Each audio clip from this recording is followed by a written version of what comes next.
Hello, Adam. Good morning. Can you Hey, hear me, sir? Good. loud and clear. Okay, so Okay. do I started the you want me meeting and to? recording started instantly, so I already see that recording and transcription are on. Perfect. And then let's see. I think I can share my screen, Okay. and that will pull everything up. So let me start from beginning. Presenter view. All right, let me find my Teams again. Share window.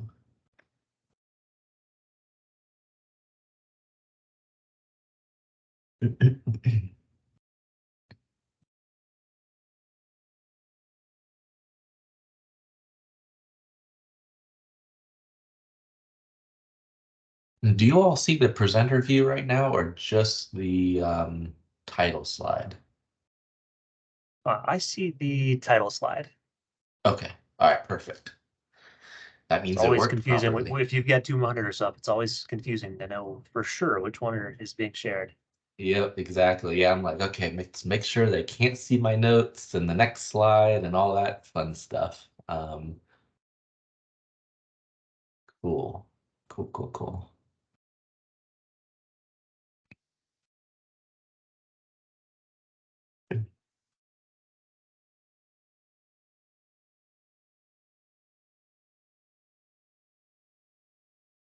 Good morning to those of you who have joined already. Well, glad to see you.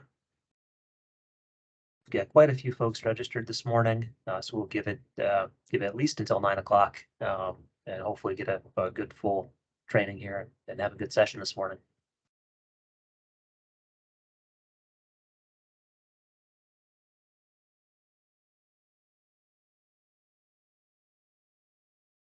For those of you on the call already, mics and cameras in this webinar format are off, but you should have chat access when we're monitoring questions all along there.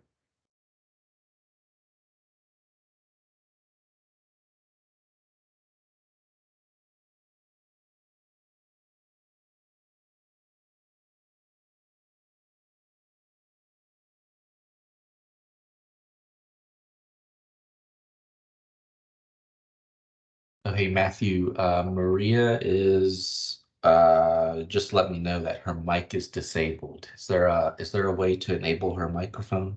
That is correct. Yes, you or I can are co-presenters here, so any of Okay. us can make someone else a presenter. Gotcha. So I will do that right now. Thank you. I appreciate that. Yeah, with my screen being shared, my Teams has kind of gone away. So, Of course, well, I'll be looking at chat, admitting attendees, and trying my best to keep up with that as we go. As we kick off, I could use help on inviting the attendees who come after 9 a.m. while I'm speaking and trying to do introductory remarks. perfect. Adam, could you show me the next slide? I just want to make sure my latest. Oh yeah, of course. This is the one with today's date on it. We're good. Thank you. Okay.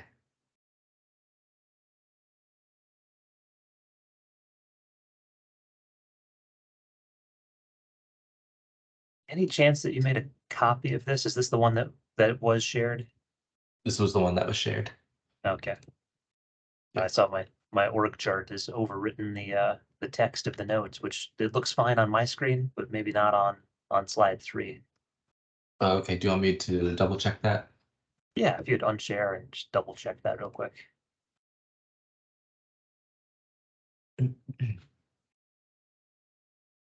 Oh, yeah. I see what you mean. Let me just I've, fix I've that. just exited PowerPoint on my side, so if you could just drag that image so that the text of that hyperlink is available to anybody who cares to see it. Yeah. Thank you. Okay.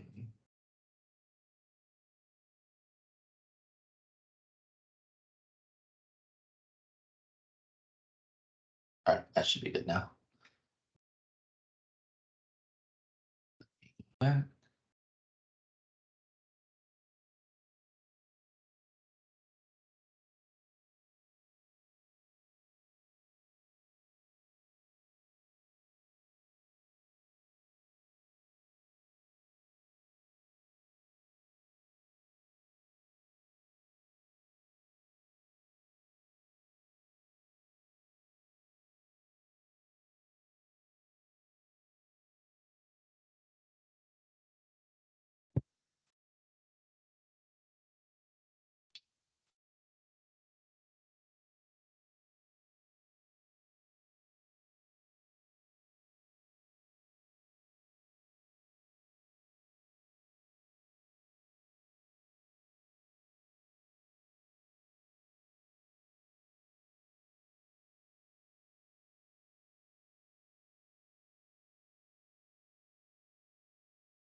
Good morning, everybody. I think it's about time to get started. Welcome and thank you for attending this training here with us this morning.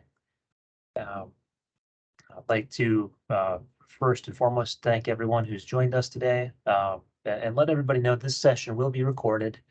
We do intend to post this online for anybody who might not be able to join in person today.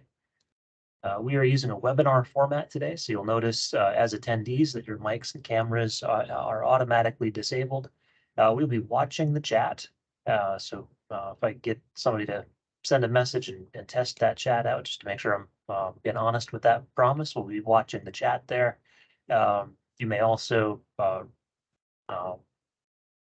raise hands. I think this is my first time moderating from this webinar format. Avi says hello. Good morning, Avi. Good to see you. So we're going to do a couple of things here today. Mr. Prince from Falls Church, good to see you as well. We'll dive right in. If I could get the next slide, and we'll dive right in.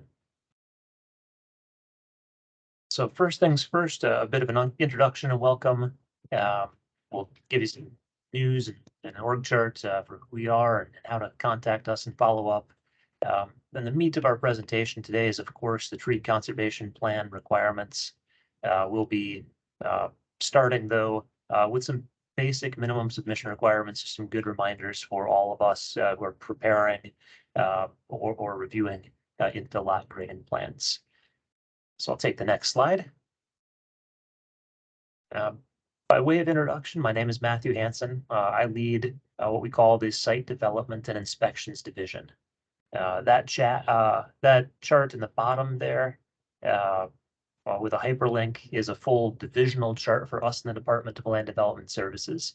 Though all of our plan review is administered through us in the department division, Site Development and Inspections Division. And so I've put our whole division at the manager level on screen here. Phone numbers are here, email addresses in the first name dot last name format, though there are a couple of exceptions to the normal format. So that's included on our org charts, like Sarah Felipe Dietz, if you ever need to email the lead of our admin group. To quickly observe the biggest difference here from previous versions of this you might have seen. We're very happy to have forest conservation as a branch within land development services right here at site development. So Todd Nelson supervises that group as he has for quite a long time. Good morning, Todd. And he is now sits within our group and beside all of the rest of our site development branch chiefs who you see listed here. Mr. Yosef Ibrahim is the branch chief along with Todd, who's speaking to all of our content here today as he leads our infill branch, the residential infill development branch.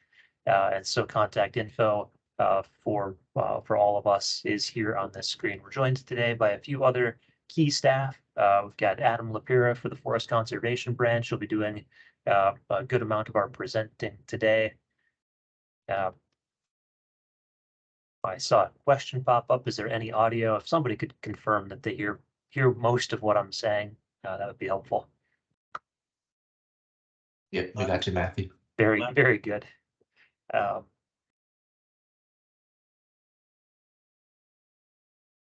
Thank you very much. We'll try to so I could copy and paste that link into the chat so that everybody on the chat can see the whole department if they so choose. With that, I'll have the next slide, please.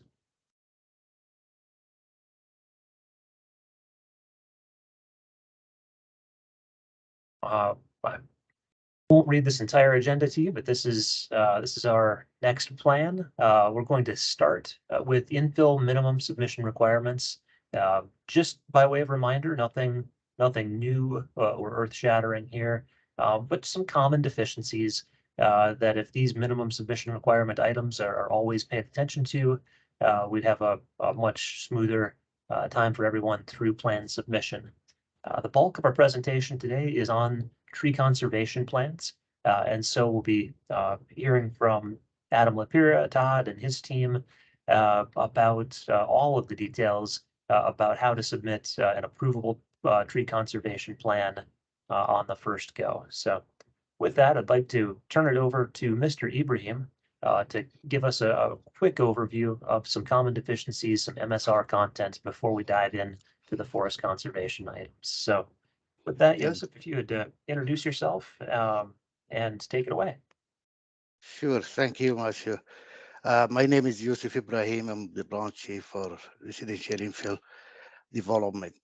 What I'm trying to present here is the common deficiencies we see as part of INF plans. These are very simple kind of elements of plan submission requirements that are commonly missed. For example, on the cover sheet on the lot legality and certifications, we normally see on the block where the legality of lot certification, rather than seeing the original deed of subdivision and lot creation, we normally see like a deed of purchase or something like that. If you could just verify those kind of information and ensure that what you are providing us in terms of a deed book and page number reflect the original deed of subdivision, it will be great. Another element also as part of that, when most of the time we see like a lot validation already approved, but it wasn't included on the cover sheet. We just need to have like the lot validation number and the approval that was already submitted and approved. That will make it easier for us to go back to the lot validation and just to see what is there in terms of information provided over there. If you could have the second slide, please. Yeah, in terms of zoning setback, most of the time we do not see the zoning district and setback requirement. We will see like the building restriction line adequately highlight on the grading plan, and we do not see like information related to the front yard coverage and the requirements for front yard coverage. If you could just pay attention to those small elements, I think it will be great. Second slide, please. Yeah, in terms of building heights, if you really have like what we call multiple roof, it's always good to have to give us like an architect drawing with front elevations. I mean, multiple kind of elevation, front and rear, and maybe side elevation, just to make sure that you are picking the right ridge over there and the right peak over there. Also, what we commonly see, who you are providing us with maybe some kind of elevation spots on the grading plan. When we compare that one with the tabulation, sometimes they are not matching each other. Just pay attention to those ones and make sure that whatever you shown on the grading plan is reflected on the tabulation. Yeah, this one I will hand it over to Ryan Johnson if you. All right, good morning, everyone. My name is Ryan Johnson. I work in zoning administration in the Department of Planning and Development. I'm just going to drop a quick word on freestanding accessory structures. So when you're submitting plans, things to look out for would be making sure that the accessory structure that's shown is subordinate to the principal structure on the lot. So we're talking about things like detached garages, sheds, pergolas, freestanding items. Generally, accessory structures should be just that, accessory. So when it comes to their area, their extent, function, height, and location, really make sure that it's not predominating the main structure on the lot. So some general guidelines in terms of area. Um, Generally, accessory structure shouldn't be any more than 50% of the GFA of the main structure on the lot. And they're only permitted in the front yard on lots that are at least 36,000 square feet.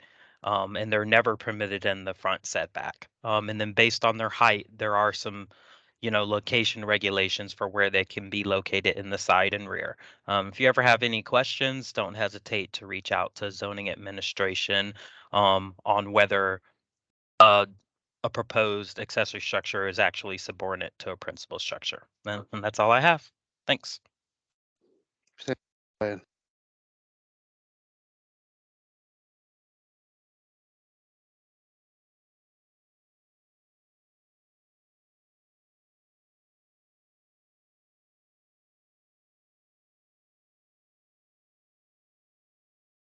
All right, Ryan, thank you very much for that from our Department of Planning and Development. For everybody on the call, it's a good example of our close collaboration between Department of Planning and Development on some of those trickier building heights and accessory structure questions.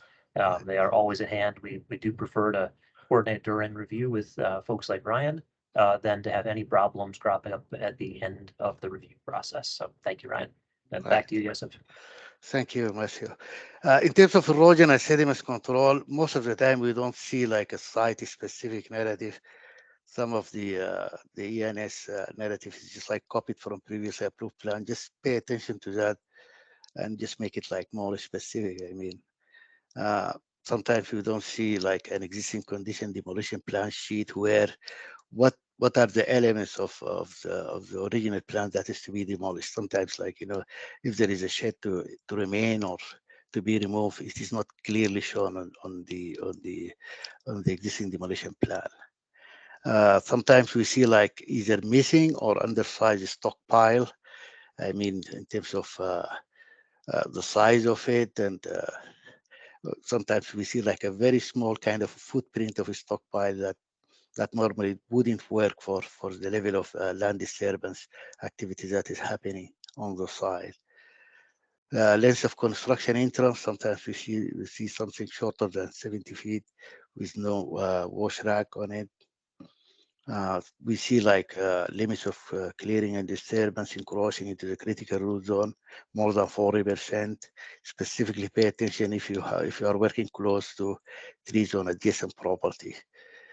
I mean, those are common things we know, specifically in Mount Vernon and Drainsville areas, where we see a huge interest on those ones. Please make sure you are adjusting your LOD to protect trees on the adjacent properties. Silt fences across major through drainage system. We see like a drainage system, like a natural drainage system with maybe 40 acres, 30 acres, and still they are putting silt fence over there. That will not withstand. You really need to bypass that kind of a system, or maybe adjust the LOD, or come up with a proper erosion and temporary kind of control measures over there. The minimum state standards, the 19 standards, sometimes not all of them were adequately addressed. Sometimes some of them they are missing. Even if they are not relevant to that particular site, we really need to provide some kind of a narrative or description how that is not relevant to this particular kind of a plan. Next. Stormwater management requirements. Now, based on this new latest technical memo, letters to industry, all plants shall comply with detention requirements for any increase in previous area that's greater than 160 square feet.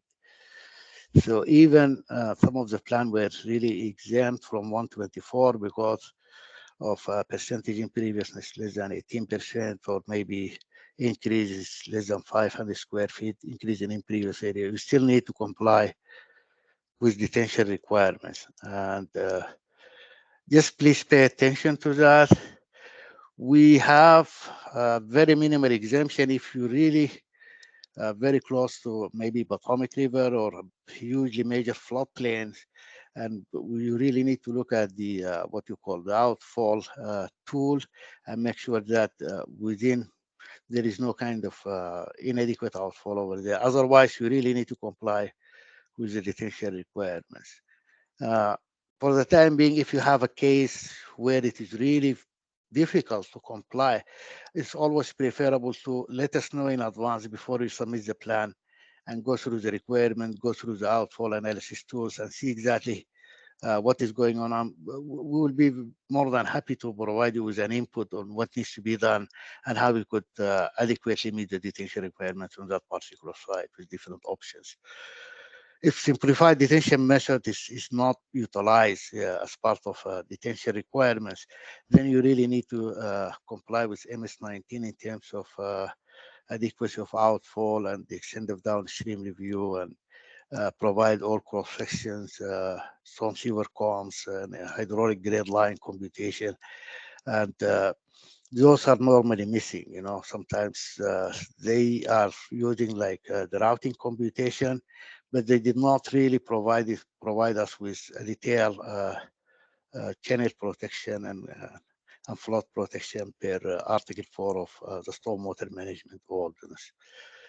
If infiltration practice is proposed, we really need to make sure you are complying with the DEQ standards in terms of setback requirements from water supply wells, from down gradient structures, and also from septic field. And it's always preferable to give us those kind of setback and just provide the dimension over there on the grading plan.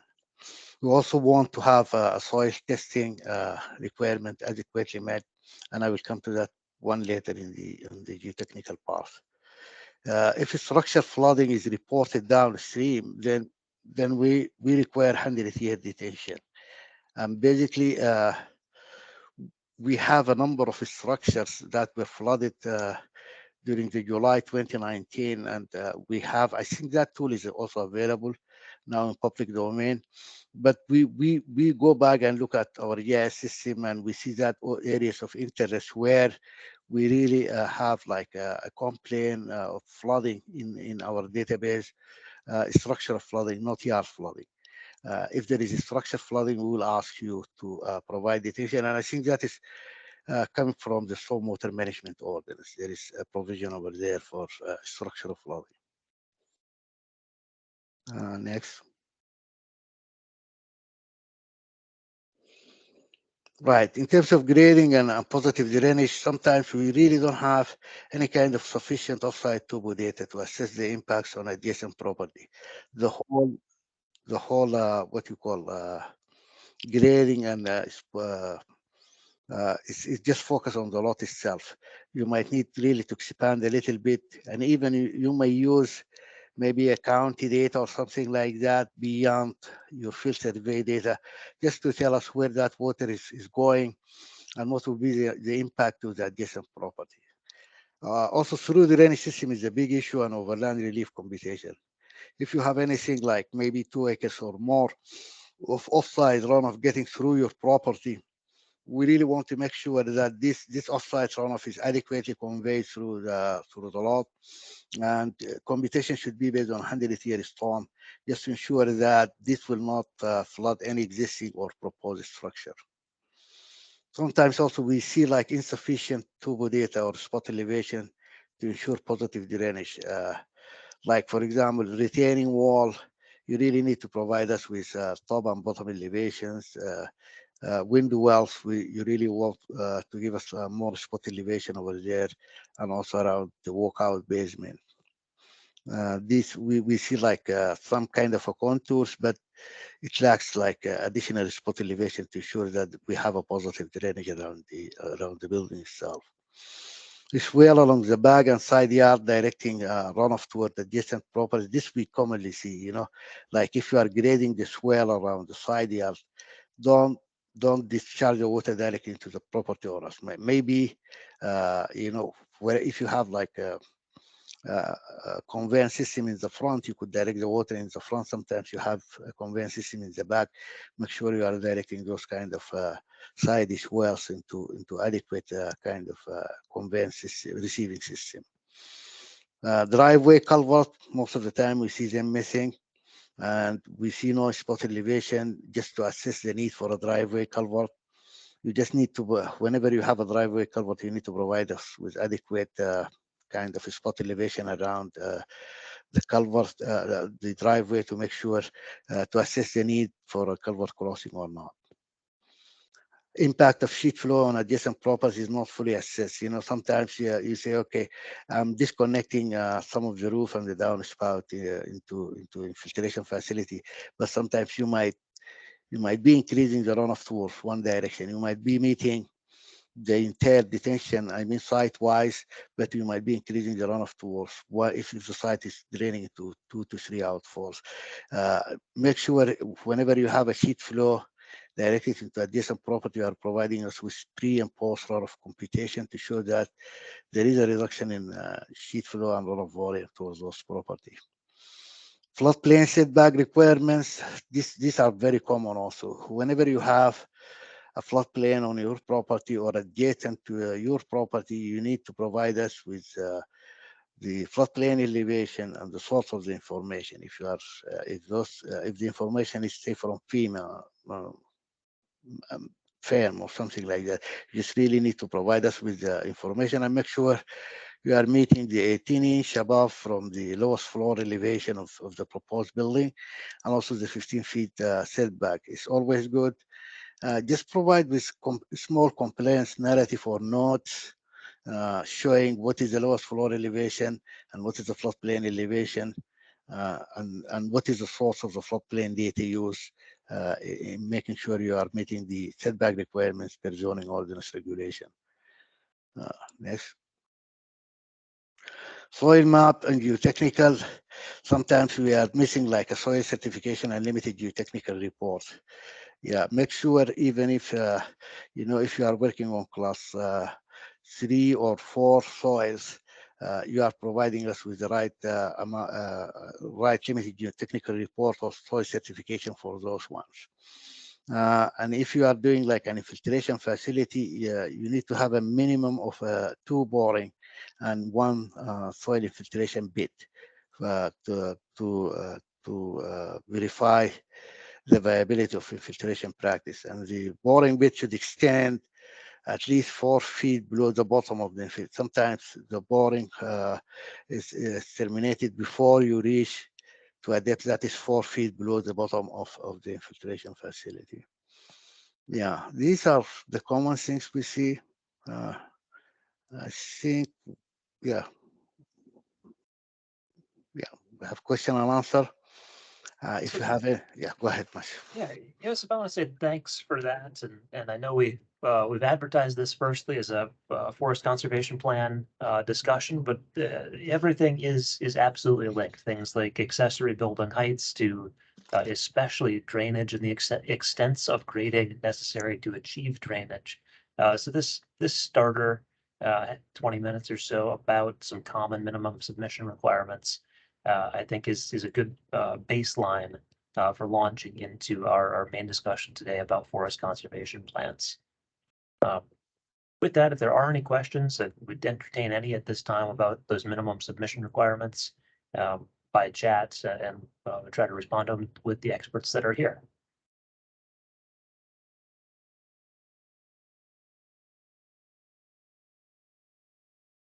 As we launch into our next main module here, please do put any questions you might have into the chat.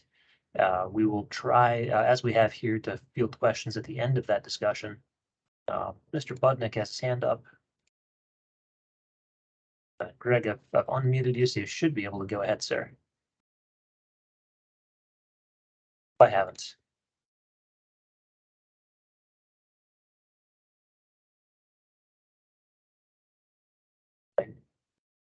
Greg, I do believe I've unmuted you. I've enabled your microphone, but you'll still have to unmute yourself after I've enabled your microphone.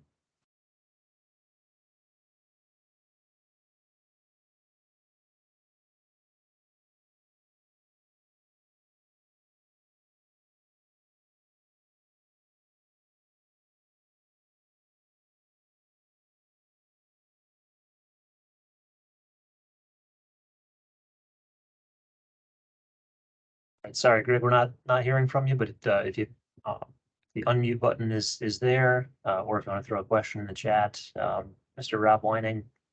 I've There we put. go. All Oh, right, sorry, go ahead, Greg. apologies. It's like a Can you? two-step unmute process. Yes, we can hear you. Sorry about that, everyone. I am old. Um, all right, so this technology stuff is still a little bit problematic for us old guys. Real quick question on stockpiles. I know this really isn't on point with the whole tree theme, but the stockpile question has really been a big problem with smaller projects, especially ones that are around 2,500. The cost of doing a grading plan is a 5-figure exercise. So when we get over 2,500, this is really, really tough on homeowners. And a lot of the people in staff are under the impression that a stockpile is a requirement, but there's a lot of projects, certain types of pool construction, various slab on grade projects where there is no stockpile. Is staff working on some kind of policy to try and deal with this? Brandy put together a kind of interim policy and it seemed to work okay, but it's so, there's a big lack of understanding on this topic. A lot of people don't even know about Brandy's memo. Is there an LTI that may be coming out to try and, for lack of a better term, codify her policy on how to handle non-stockpiles that are real close to 2,500? I think that's a fantastic question, Greg. I don't have an answer at the ready. I don't know if we are presently working to publish anything formal about that. I know that but what I can say, and will say, is that plans should reflect reality. So reality is sometimes you really don't plan to have a stockpile. Most of the time, there is some stockpiling going on, and landowners would be well served to plan for that, so nobody's surprised with a violation about land disturbance. But in those cases where there really is no stockpile, our ordinances regulate. The very bottom line is that we regulate land disturbance, and so we are certainly trying to avoid that situation where an owner might optimistically say we're not going to have any land disturbance, or we need a truly minimal work area around this thing you're trying to construct. And so we do ask questions like, what's your buffer around the work zone? Where's your stockpile? And then let me get back to you about, are we going to publish anything more nuanced about those cases where maybe you don't need those standard assumptions? Thanks, Matt. Thanks, Greg. Mr. Rob Whining, I've enabled your microphone and you should be able to unmute yourself. Thank you, Matt. I have got a comment about the legal lot descriptions when it is not a subdivision, when the parcel is not in an official subdivision and is described via meets and bounds and is an acreage parcel. Just to make sure that when these types of parcels exist, for some reason, tax assessment will come up with some sort of weird description name of these parcels and actually try and put it in. An intake will then look at that tax assessment and say that it's not meeting the legal description because we don't have a legal description other than the parcel described as a meets and bounds, this bearing and distance thus. So as long as we can make sure that I can get a plan in the door without having to try and justify the existence of this lot that doesn't match the weird tax assessments, I guess, classification of what it is. That seems to be a problem once in a while. Now, it's not very common, but it does happen, and it delays the project for 2 weeks to try and get this discrepancy done. And I don't know the best way to go about it, but wanted to bring it up. Well, that's a really good question. We had our lot validation, the lot legality certification excerpted from our cover sheet shown on one of our slides here this morning. And we have Miranda Wingo from our intake team who does and leads the minimum submission review check. And her team would be the front line of being the first on our teams to look at that. As long as you can give a response to where did that lot come from. So if you've seen the meets and bounds, you definitely have a deed book and page number that created this lot. or at the very least, demonstrate that that lot predates the subdivision ordinance. What we're looking for with lot legality is primarily that it was a legally created lot. And if you're in a meets and bounds situation, your lot almost certainly predates our subdivision ordinances and was legally created. So filling out that lot legality certification about where to, where's that deed book page number, where did it come from? If it's sufficiently old, it definitely, you've demonstrated that it complies with the ordinance because it predated that first subdivision ordinance. There is always the lot validation process. If that I would caution, please reserve for the most oddball of cases. As professionals, there's very little that you can't certify is a legal lot yourself by your own reading of the deeds and judgment and knowledge that a lot was appropriately created by your own review of where it came from, either pre-subdivision ordinance or by a validly approved subdivision plan. Understood. What sometimes happens is the title block is then has to be an address or the property of now or formerly of the current owner. And sometimes the intake balks at that, saying, no, that's not what it is, even though we've provided the meets and bounds description correctly. I just want to see if there's some way that we can work out that rather than just having it rejected at the door. Thank you. I Yeah, understand that sometimes- question with clarification. Go ahead, Miranda. Yeah, I was going to say the biggest thing we're really looking for is obviously we're going to work with you to the best of our ability. Our go-to is to just check that legal description. If we do have, little tips about it, we are going to work with you as best as we can. The biggest thing we're looking for is just to make sure to not name it after the current owners unless you're actually going to go after changing that legal description in their name. A lot of these properties do change hands and they do go back and forth. So we don't want, projects later down the line continuously changing in that name aspect. Fair enough. We'll try and do it via the address and the tax map number. And as long as that can get in the door, it'd be great. Yep, that'll work. Thank you very much, Rob, for that. And thank you, Miranda. And of course, if you ever have issues getting something in the door, Miranda supervises the team, and Miranda should be your first call if you have any questions about our minimum submission review process or decisions that were made by the whole team.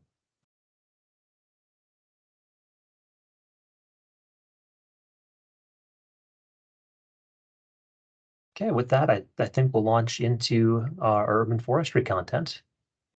And I'll turn it over to Mr. Todd Nelson, supervisor of the newly Site Development Inspections Division, Forest Conservation Branch. Todd, good morning and thank you. And go ahead, sir. Great, thank you, Matthew. Appreciate it. Yes, so Todd Nelson, branch chief for the Forest Conservation Branch. I'm going to go over some tree conservation plan requirements. Before I do that, I also like to introduce several individuals on our team that assisted in this preparation. Those individuals include, if you can turn your cameras on, briefly include Matthew Lapira, who is the team lead for Drainsville, Springfield, and the Franconia districts. And also like to introduce Maria Harwood. She's an urban forester, handles primarily the inspections in Adam's team. Would also like to thank Jay Banks, team lead for Providence, Sully, and Hunter Mill. And last but not least, I'd also like to thank Rachel Jackson Roth, who is a member of Jay's team who works primarily in the Sully district. So like Matthew Hansen alluded to, we're going to go over some tree conservation plan elements. And for those of you who've had some training in ESI or some other training here at the county, you'll find that this is more of a refresher. We just wanted to share this information with industry again, just to kind of highlight the items that are required and the items that we look at, with the hopes that when plans are prepared, they'll capture this information to expedite the plan review process and to ensure that plans are reviewed within established timeframes. So moving on, so tree conservation plans. So Click on that. So a tree conservation plan is required when development sites are required to preserve or plant trees to meet 10-year tree canopy requirements of the tree conservation ordinance. And all tree conservation plans must address the plan submission requirements identified under the general tree conservation plan elements specified in the Public Facilities Manual. Those items include proposed engineering and layout information needed to conduct a thorough review of proposed tree preservation, tree planting, and landscape requirements. And this information will match the information provided in the associated site plan, preliminary subdivision plat, subdivision construction plan, grading plan, or rough grading plan. Tree conservation plans must also include information about the general composition and extent of existing vegetation. Tree conservation plans must contain calculations in the statement of compliance with or a proposed deviation from the tree preservation target of Chapter 122 of the code, which is the tree conservation ordinance. Tree conservation plans that include requests to deviate from the tree preservation target must provide a narrative containing all the information and documentation as provided in the PFM and technical bulletin, and we'll go into that in a little bit more detail shortly. And any tree conservation plan that must address 10-year tree canopy requirements of Chapter 122 of the code must provide 10-year tree canopy calculations. And guidance on preparing the calculations is provided in the PFM. Next slide, please. So there's additional information may need to be included in the tree conservation plan if warranted by site-specific conditions or to satisfy additional requirements identified in preparing the tree conservation plan to meet those general submission requirements that we talked in the previous slide.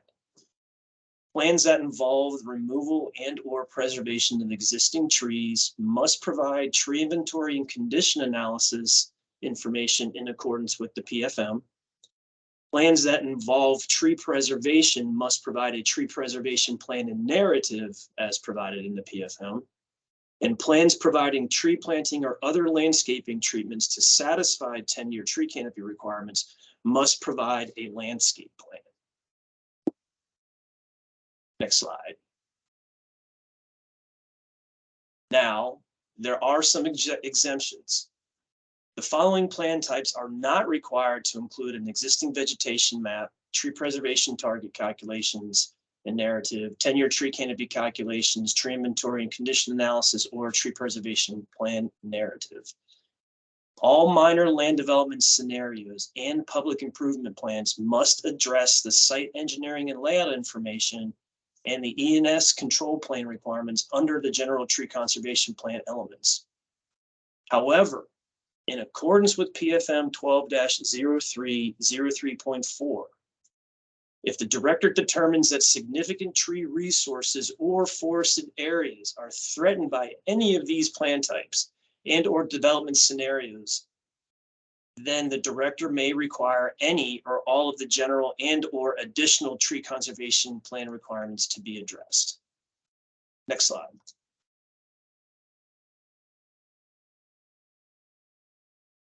All right, existing vegetation maps, which are also called EVMs, except as modified by 12-0303, all plans requiring a tree conservation plan must provide a map depicting the location of any of the 10 cover types defined in this table that occur on the development site.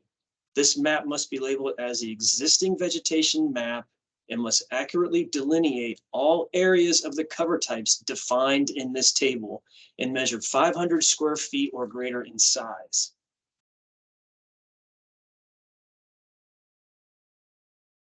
EVM is a map of any of the cover types identified in table 12.2 that are currently existing on the site. So it's a bird's eye view. You're looking down at the site. This is the canopy coverage that's provided on the site that you're currently preparing. And you can see that there are 1, 2, 3, 4 cover types. And each of those cover types would need to be individually identified. And they would need to be specified, and information would need to be provided for each of those individual cover types. So think of it as a bird's eye view. You're looking down at the parcel from above. to see what the existing cover type is of the site. Next slide, please. And this is what it would look like in table format. So in addition to the map from the previous slide, you'd also need to include this information in a table form that the EVM must provide a statement regarding the successional stage of the vegetation, a list of the primary tree species. I want to highlight tree species because not to be confused with a general term like oak or maple. So you need to get down to the species level, and a statement regarding the general health and condition of the vegetation. Next slide. And this is another example of a very detailed existing vegetation map. You can see that there are 4 cover types identified in the table on the right, and the map accurately, or the map clearly shows the 4 cover types identified on a bird's eye view or the plan view. So this would be something that you would need to include as part of your Infilot plan submission. Includes the successional stage, the condition, the primary tree species, hatched out identifying each of the individual cover types, and it also includes a statement on the general health of each of the vegetation, excuse me, in each of the cover types. Next. All right, so I want to take some time to point this slide out. So an existing vegetation map, or EVM, is not an inventory of the trees on the site.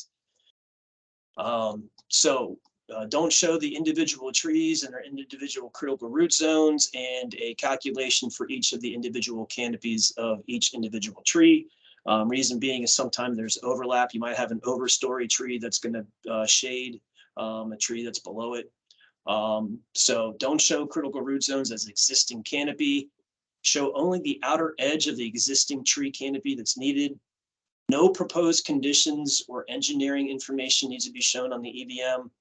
Tree canopy overhanging grass or developed areas is counted as tree canopy, and canopy types must be uniquely shaded, and do not count tree canopy for offsite trees. So question about offsite trees: if you have a boundary line tree or a co-owned tree, you would only show the existing canopy for the portion of the tree that overhangs the subject property for which you're preparing the plan. You do not include the canopy that is overhanging the other portion. So we see these frequently. We see these maps on the individual basis, and the information in terms of the canopy might be clear, but to us, it's unclear if you're claiming any overlapping canopy, trees that are underneath existing tree canopy. So in this site, if this was 100% covered by trees and it was one cover type, you'd only show one cover type A, whatever the cover type is, and you would provide the table associated with that property. All right.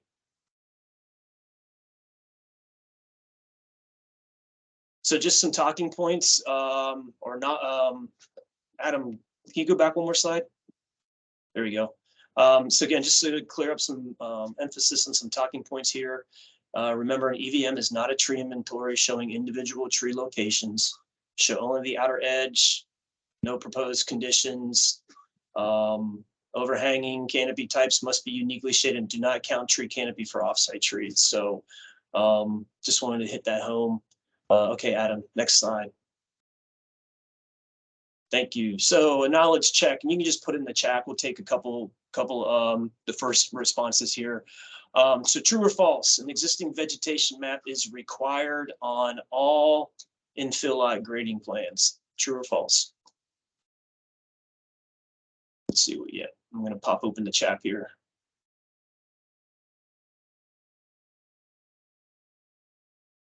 No takers? All right, Nick, thank you. Let's see what else we have. Give me 1 second. All right, so trick question. You know, kind of like to do these in presentations here. So the answer is actually it's false. So except as modified by 12-0303, because we did talk about some plans that might have some exemptions. i.e. an existing house that you might be putting in a pool that's in the middle of a field. So except as modified by 12-0303, all plans requiring a tree conservation plan must provide a map depicting the location of any of the 10 cover types that occur in a site. This map must be labeled as the EBM. So not all infill eye grading plans need to include that information. There are some exemptions. And the next one, what is an element of an existing vegetation map? A, B, C, or D?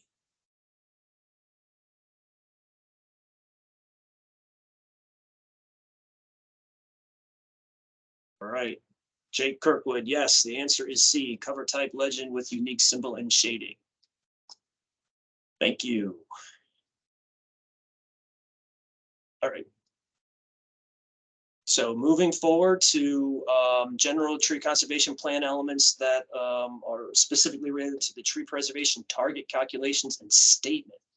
So we're going to use the information. The reason why we're going to use the information from the EVM, and the reason why we need that EVM to be accurate is because that's what's the foundation of all the calculations that come next associated with the site.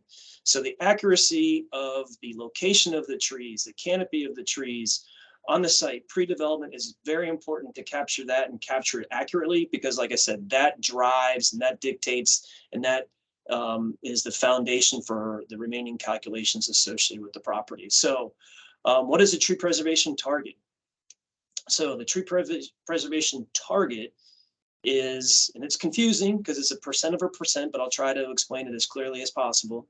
It's the percentage of the development site covered by all tree canopy, regardless of health or condition, at the time of plan submission that must equate to the minimum portion of the total 10-year tree canopy requirement that should be met by means of tree preservation. And these next slides that we're going to share with you will hopefully demonstrate clearly how this is calculated. And the calculations and statements that you provide on your plan must be provided as shown in this table. So all INF plan submissions, we're hoping that you provide this table and each of the lines are clearly filled out, utilizing the information that is taken from your EVM, as well as the 10-year tree canopy percent that's specified in the tree conservation ordinance. So what's first? So line A, first we need to determine the pre-development area of existing tree canopy. And this is determined by adding up the tree canopy cover types specified in the EVM in square feet. So if we went back a few slides and we looked at that table, that pink table that identified each of the 3 cover types on the site, the one with the primary tree species, the acreage, the health and condition, we're going to get a total. And looking at the ones that had forest canopy, we're going to look at that and it's going to come out to be 4,204 square feet. So line A is you add up the tree canopy cover types from the EVM in square feet. All right, next. Next, we need to determine the percentage of the gross site area covered by existing tree canopy. So since 40% is the tree preservation target, this means 40% of the 10-year tree canopy requirement must be met through preservation. So how do we get this number? So again, we're looking at the gross site area of the site. So we use the information on the EVM, the total now of all the cover types, whether it's development land, grass, forest canopy. We have a total of 10,560 square feet of the total site area. To find out how much of that is covered by the existing tree canopy, then we take the 4,204 square feet from line A. We divide that by 10,560, which equals 0.398, which is approximately 40%. So approximately 40% of the site is covered by tree canopy. So what's that mean? Line B, simplifying it, divide the total tree canopy by total site area to find the percentage of the existing tree canopy. Now remember, please keep in mind, the tree preservation target is not the tree cover requirement. 2 separate things, 2 separate calculations. Again, the tree preservation target is the percentage of the 10-year tree canopy requirement that must be met through preservation.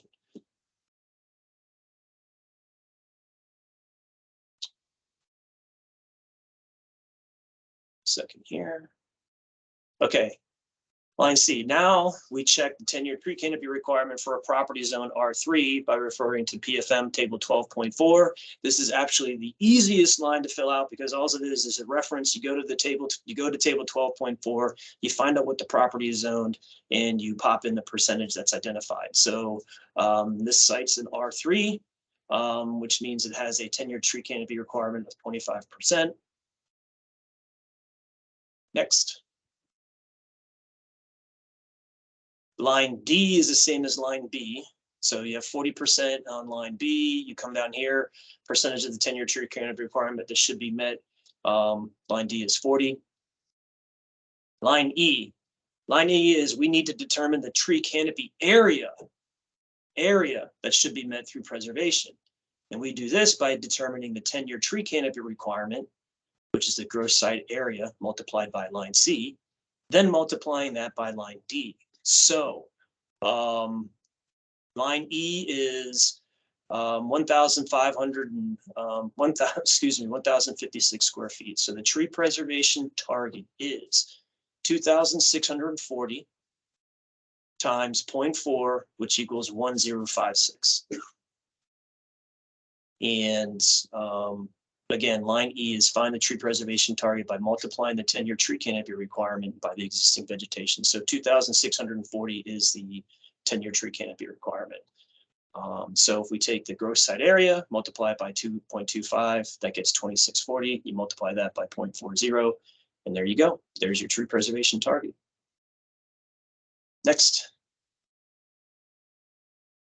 All right, line F. Now we fill in the proposed tree preservation area as a percentage of the 10-year tree canopy requirement. So if you're going to, your tree preservation area is greater than or is equal to or greater than, then it's going to be 100%. So you're meeting your tree preservation target. And then identify line G, has the target been met? So yes or no. And this helps us. If it's yes, then we can look through your calculations a little bit more clearly. If it's no, that would then trigger the deviation request process. All right. I know that was very quick, but before I hand it over to Adam to talk about the deviations, any questions on the target calculations and statement or EVMs before we All right, excellent. Okay, so thank you. I'll hand this over to Adam Lapira. All right, thank you, Todd. Yeah, like you said, Adam's here. So I'm going to go over the next batch of slides, starting with tree conservation, more general tree conservation plan elements, specifically deviations. So deviations in whole or part from the site's tree preservation target may be requested under one or more of the following conditions.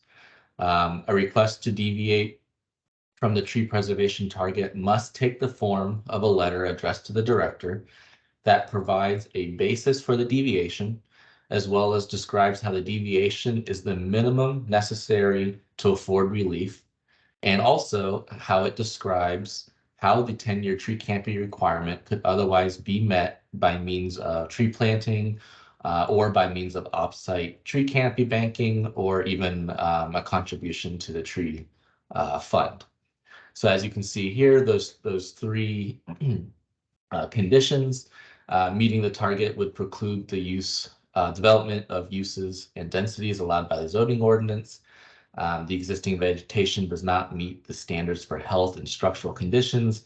And lastly, the construction activities are likely to kill or significantly injure trees. And those can all be found in that PFM reference that you see on your screen there. Here is an example of a deviation letter with the proper title and justification. Notice that it's not only dated, it's addressed to the director, and it provides the specific information that we went over in the slide before. So clearly address the PFM reference, as well as the justification for why you're requesting the deviation. And the technical bulletin on this deviation request went out about 2 years ago, early January of 21. And this, again, just clarified the requirements that must be included in a letter, as well as when a separate letter of explanation is required. So again, nothing new. I've been around for about approaching 2.5 years now, but just this technical bulletin just clarified deviation requests and LOEs. So more deviations to the preservation target requirement. What we are basically looking for is for submitters to design plans in ways that demonstrate a priority to preserving trees. So again, we must see individual trees or proposed conditions that affect the tree preservation. You're going to have our forest conservation's recommendations. And then if a letter of explanation is required to explain why certain comments or certain preservation methods can't be met, we need to see that LOE along with the original deviation request letter included in the plan set.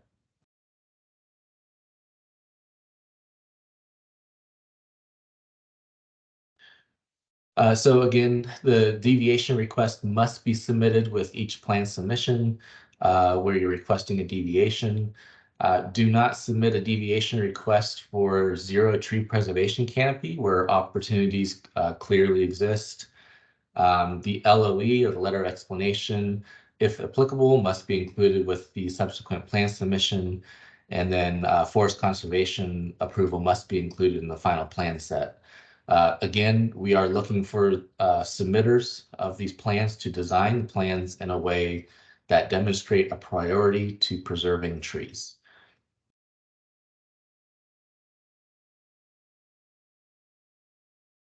And like before, if you could just drop it into the chat, just a knowledge check. So question here is: the existing vegetation is primarily invasive or in poor condition.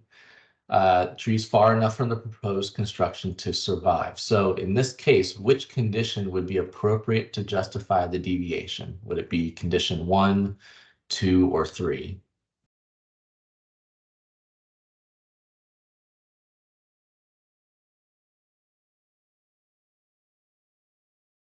I'm trying to look at the chat here. It looks like Nicholas says 2.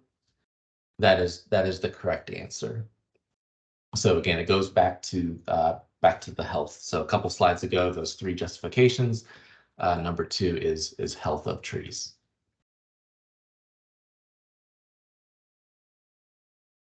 All right, another knowledge check, and you might have to get out your calculators for this one. Find the tree preservation target for a new single-family home under development, zoned R1. So with a 10-year tree canopy requirement of 30%, you can see in line C, with a 65% existing tree canopy on the site. And the entire lot area is 18,000 square feet. So again, we're looking for line E, the tree preservation target, and you can see we already kind of filled out some of the givens for you. So lines B and D are 65%, which is the existing site area covered by tree canopy, and then R1 is that 30% from table 12.4. So we are looking for line E, and some people are really fast with their calculator. So it looks like we already had one answer of, I think it was 3510 square feet before it disappeared on my screen.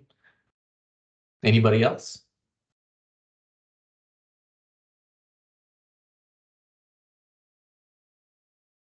Another 3,510 square feet. That is correct. So like Todd went over before, and like we went over in some previous slides, in order to find that line E, or the tree preservation target, you take the gross site area, multiply it by line C, 30%, and then multiply that by 0.65, or your existing tree canopy for the site. And in this case, this example, that totals 3,510 square feet is your target. So everybody that got that, great job. Like Todd said, this is a little confusing because you're finding percents of a percent. But yes, 3,510 square feet is correct.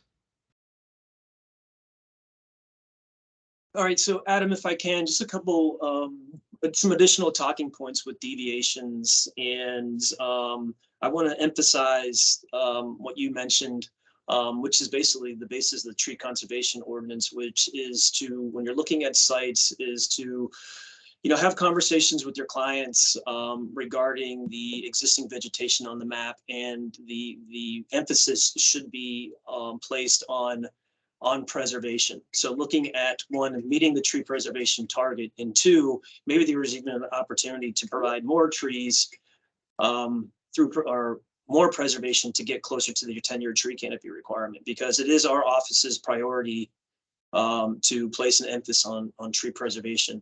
While a deviation may be necessary for the specific site that you're working on, is looking at these as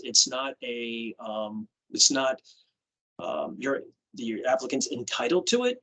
There's processes in place that need to be followed, and placing a priority on preservation on these sites is the first priority.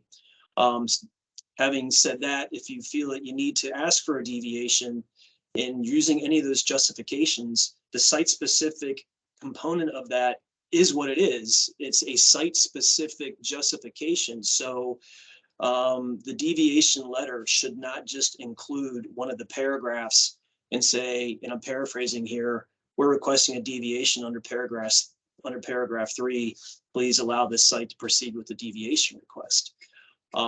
If you have trees on the property that are dead or in poor condition or do not meet pre-development condition standards for preservation, and you're going to identify paragraph number 2, identify the specific trees in the justification letter that are dead or structural integrity issues, or or otherwise do not meet the pre-development condition standards.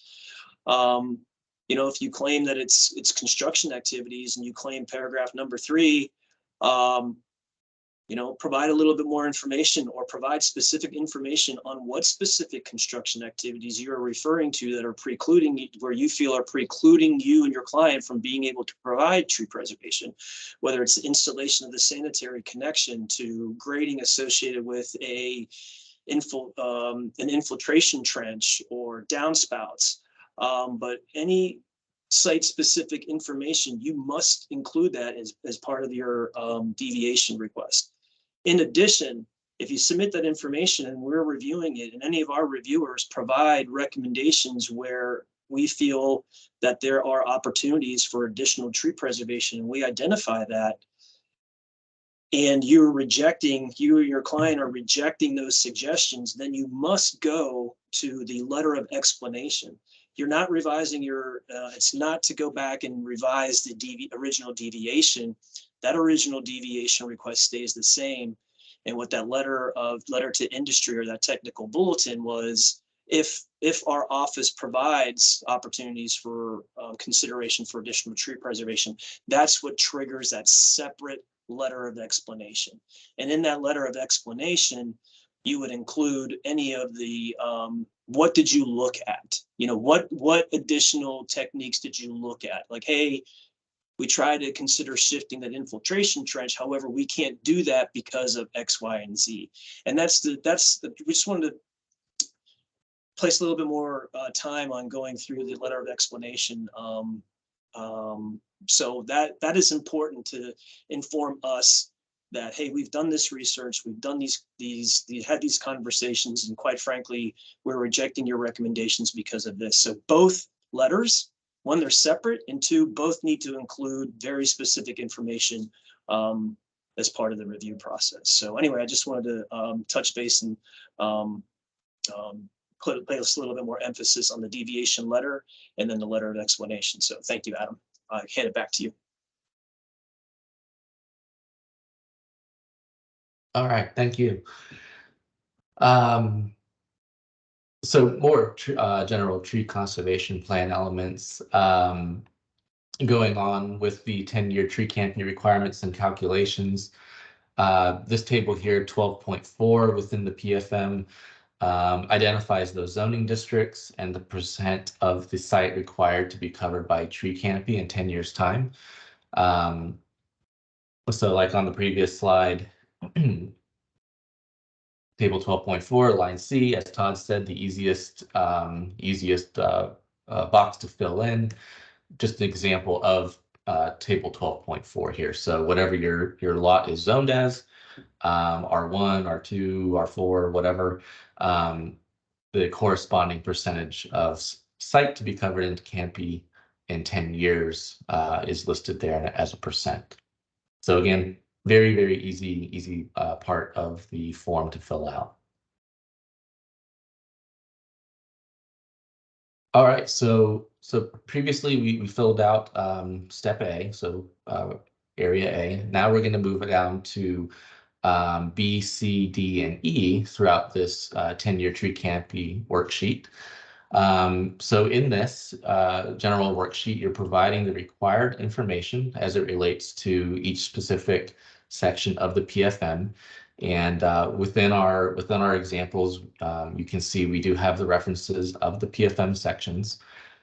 So on the example that we've been filling out, we've already identified the gross site area as 10,560 square feet. We don't have any subtractions for exemptions or any dedications.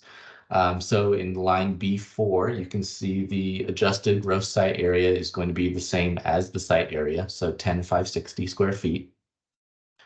The site zoning is R3, which is 25% tree canopy required, as per table 12.4, which we just saw. And so the area of that 10-year tree canopy required, again, like Todd went over previously, is 2,640 square feet. So moving on down the worksheet, we're going to fill out section C. So as you've already determined in section A, that tree preservation target is 1,056 square feet. Line C2 identifies how much total canopy you're proposing to preserve on the site. So again, it would be 1,056 square feet. Now, if you don't have any in this example here, but if you had any areas that could use the multiplier, whether it be for forest or woodland communities or heritage memorial trees, you would then fill out the subsequent rows, C3 through C9. But for this example, we're not going to be doing any multipliers. So we drop down to line C10, which is just the totals of C3, 5, 7, and 9. So in our case here, it is still the same number, 1,056 square feet. So because the area of C10 is less than the area of B7, the remainder of the requirement must be met through tree planting. So we'll go back one slide. If you remember, area of 10-year required is 2,640, where total preservation is 1,056. So like C10's reference box says, we must go to section D, which then outlines the tree planting. So B7 minus C10, that difference is 1,584 square feet. So that line D1 states just what I said. In order to meet the 25% tree canopy requirement, you must plant 1,584 square feet to fulfill that requirement. Again, since preservation alone did not meet the required percentage. So here is where you fill out and you determine how many trees at what square footage you need to plant for your site. So for this example, we're going to be planting 1,100 square feet of trees on the site. We can take a 1.5 multiplier, for example, for wildlife benefits. You could do the same thing for native trees. to get us 1,650 square feet. We jump all the way down to line D18, which states the total canopy in area provided through tree planting. And then that number, along with what we are preserving from the previous section in section C, gives us our totals. So as you can see here, 2,706 square feet is greater than the 25% requirement, which was 2,640 square feet. So therefore, you are meeting and actually exceeding a little bit your 10-year tree canopy coverage requirement. So again, line E is E1 is what you filled out in section C. Line E2 is the canopy area that we just filled out in section D. And then this, of course, just totals it and gives you a nice summary.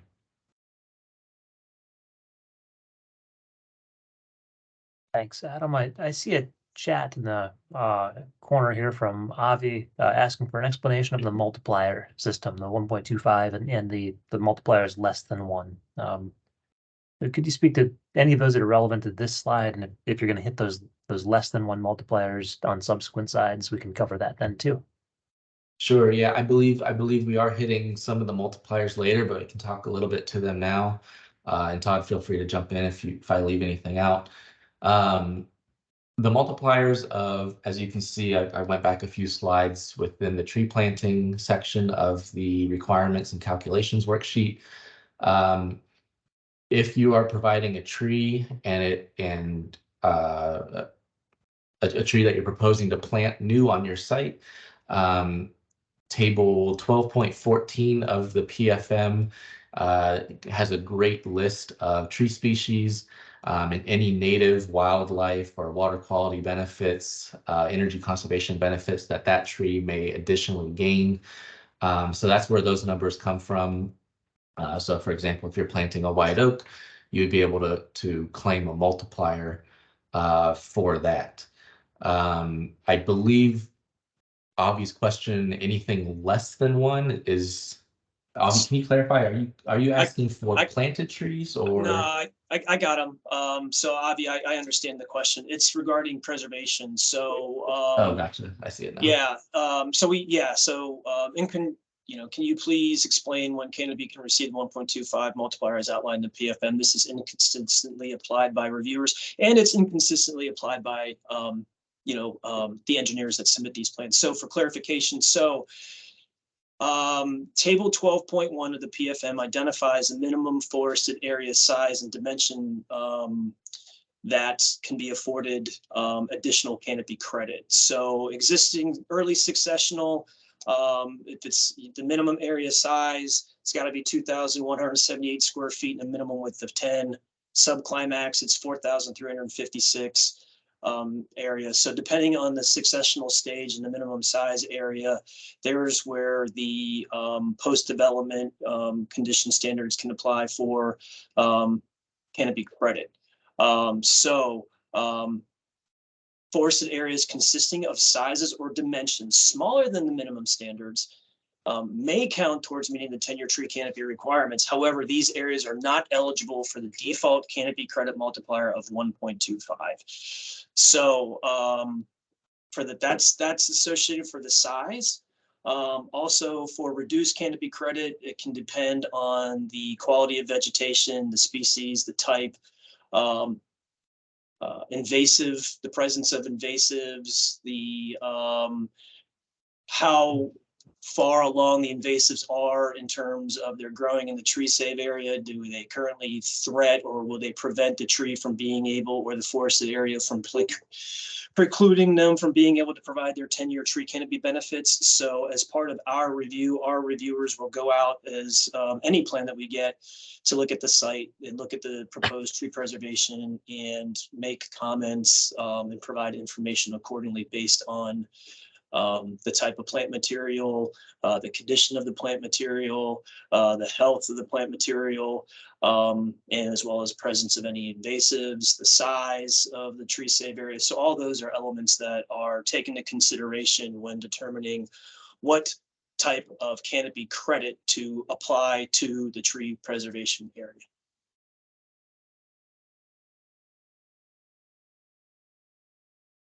Thank you, Todd. Yeah, I had to pull up the comments on my phone just to see them since I'm sharing. Avi also asked, is the use of reduced multipliers allowed per the state code? I can look into that. I can go deeper into the state code. I don't have that off the top of my head, but the PFM was written based on the state code, so I can look into more about that. Don Zamora says, if we must do the NNI treatments and control the invasives, should we still get the multiplier? Again, that depends on what's out there. How invasive are the multipliers? I'm sorry, how invasive are the NNIs? Is it a completely engrossed stand of bamboo and you have an emergent tree and the control of the bamboo? You know, all these are site specific. And I know you want some general questions, but in theory, it's really what's out there on the site. What's can be managed, what's the threat, how can it be maintained if possible. And so all those are taken into consideration by our reviewers who go out there and put their eyes on the site. So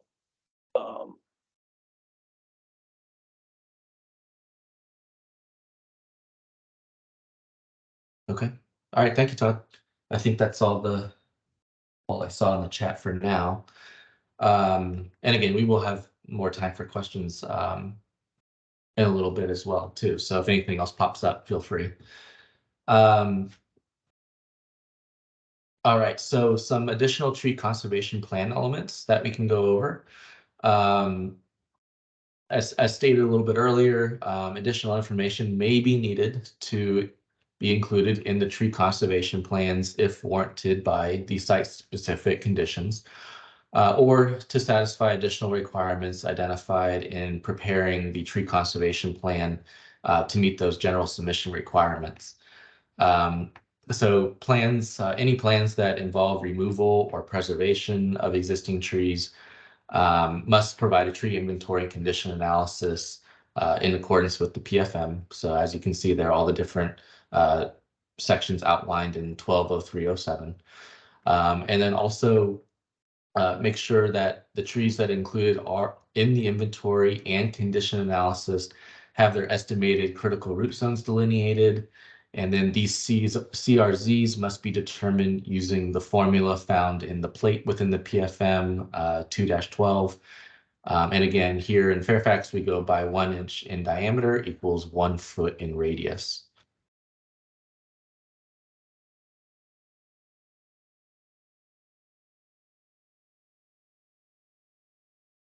Here we have tree inventory condition analysis. And again, this must show the accurate trunk locations and common names of all the trees with trunks 12 inches or greater in diameter, located within 25 feet of the proposed limits of clearing within the undisturbed area, and then also within 10 feet of the limits of clearing in the disturbed area. So as you can see there, the dark dashed line is your limits of clearing and grading. The dashed line 25 feet north of that line, planned north, would be your proposed limits of clearing within the undisturbed area. And then of course, 10 feet into your site is that lower dashed line there. So that encompasses a 35-foot inventory zone. And the plate 12, was it 12-2, 2-12, also goes over off-site trees, as well as you can see those critical root zones.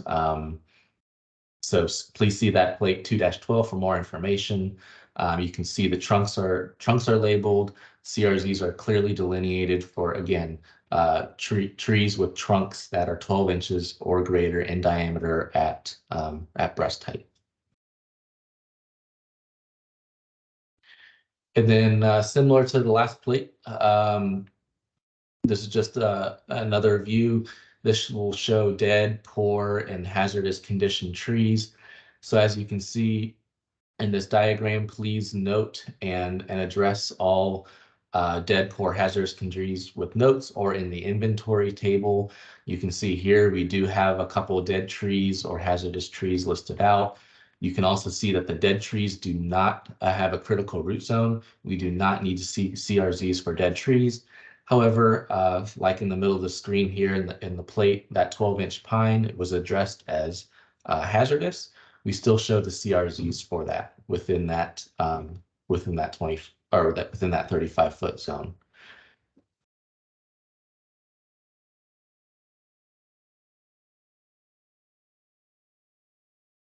Okay.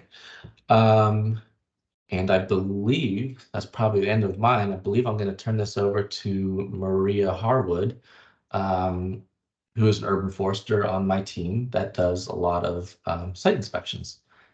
So Maria, whenever you're ready, show is yours.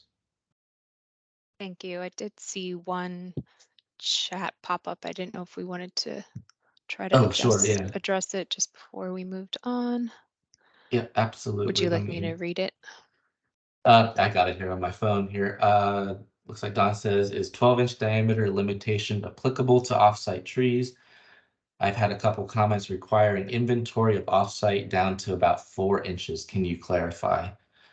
So Don, within that 35-foot inventory zone, so 25 feet to the undisturbed side and 10 feet into the site to the disturbed area, the PFM states that all trees 12 inches or greater. So anything less than that is not required. So and we can talk offline about this a little bit more, but trees that are 4 inches in diameter do not need to be inventoried within that zone. That is correct. And I believe this comment, we discussed this internally before. Don and I understand, because I think you and I had this conversation too, but for clarity and for other individuals on this call, that comment was related to the offsite notification of trees that might need to be removed because of impacts to construction impacts associated with the plan that you're preparing. And we had a conversation internally, and the letter to industry, when it references trees, it is only those trees that are identified in the inventory and condition analysis, which then goes back to the 12-inch requirement. So we did have a conversation with that internally, and it is, yes, it is 12 inches. Now, if we've seen inventories that have trees that are less, and if those are on there, then we will certainly ask that, provide notification for that. However, we're not going to require someone to inventory things that are less than 12 inches. So I hope that clarified your question, Don.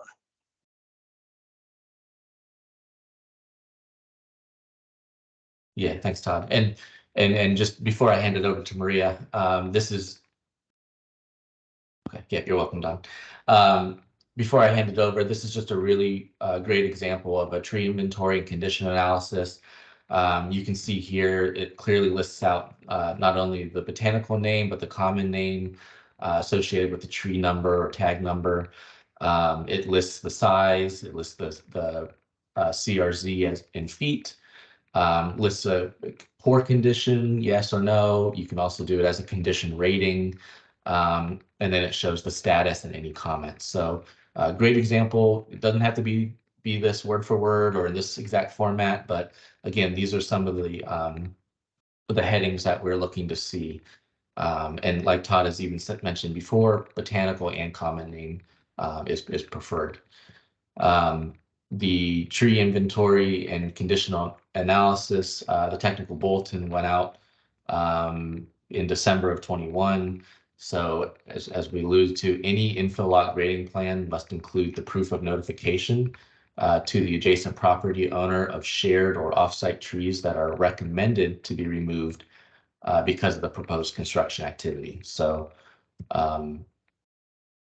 what we need to see here, the example of notification. So on the left-hand side, you can see a letter, a sample letter that is addressed to your offsite recipient. And then the proof comes with the certified mail receipts, as you can see on the right-hand side. So don't need to see a signed agreement. If you want to put that on the plan, that's fine. But this technical bulletin is for notification of. And then just some talking points. just remember incorrectly identified species or only the genus is unacceptable. Do you see that botanical name? We will not provide an accurate tree species if good faith effort is not made. So we are not going to inventory your site for you. Identify the jointly owned trees or offsite trees as such. Try to get their locations as accurate as possible on the plan set. Include all trees within that 35-foot inventory zone, so both the 25-foot outer and the 10-foot inner towards the disturbed site. Approximate the diameter of offsite trees. We don't expect you to trespass on somebody else's property to measure those offsite trees, but that visual approximation within a couple inches is preferred. And again, try to locate those as accurately as possible. And then for trees that are within your site, those tree locations must be exact. So anything within the limits of clearing and grading on your site should be, those trunks should be accurately located. Okay, now Maria, now I will hand it over to you. Thanks, Adam. I don't think I saw any, give a second for any chat follow-up questions on that, but I think, we actually might have one or two. Greg Eberly asking, is the offsite notification a new requirement? If we didn't speak to this, I think we can throw a link in the chat about the technical bulletin. So new-ish, and we'll put a link in the chat to a technical bulletin that describes it in detail. Yep, thank you, Matthew.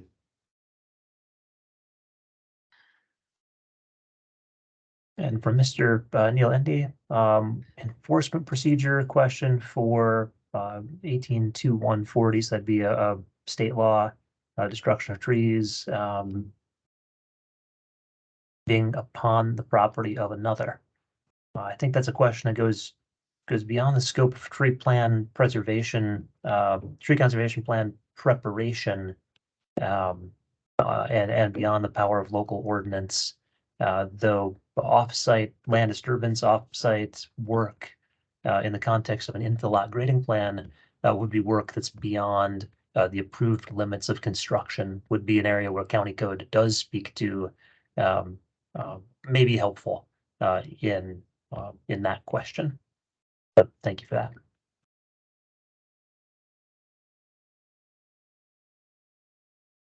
All right, moving along to our next sheet, looking at an example here of the tree preservation plan. An example of that is our tree preservation plan is the image on the right of our screen. This is a wonderful sample. Here's a few of the items we'll go over that we like to see on that sheet. So it incorporates existing forested area as well as inventory tree locations with the proposed preserved canopy and also the proposed conditions. Only on-site portions of the tree canopy for trees located on-site or jointly owned may be counted towards the tree preservation credit. We'd also like this plan to denote all easements and utilities that are currently proposed and existing, and proposed. The limits of clearing and grading or disturbance must also match the erosion and sediment control as well as the grading sheets. This plan should also show the location of all perimeter controls, including tree preservation measures. CRZs, or critical root zones, must also be shown on this sheet.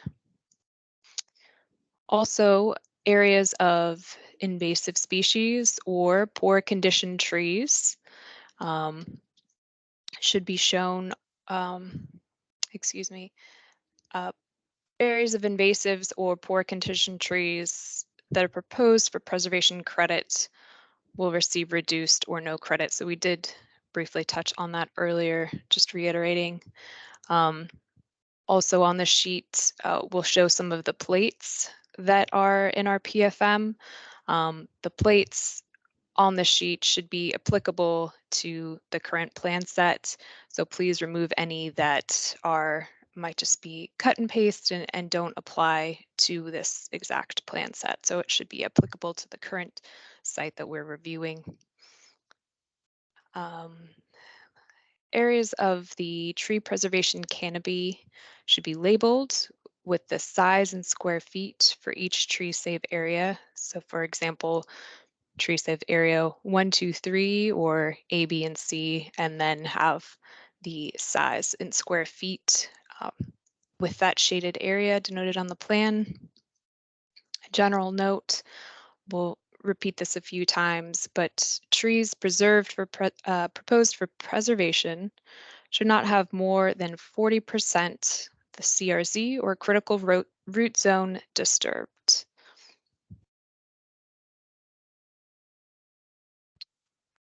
So thank you. Moving along to an example on that plan sheet of an appropriate tree preservation narrative.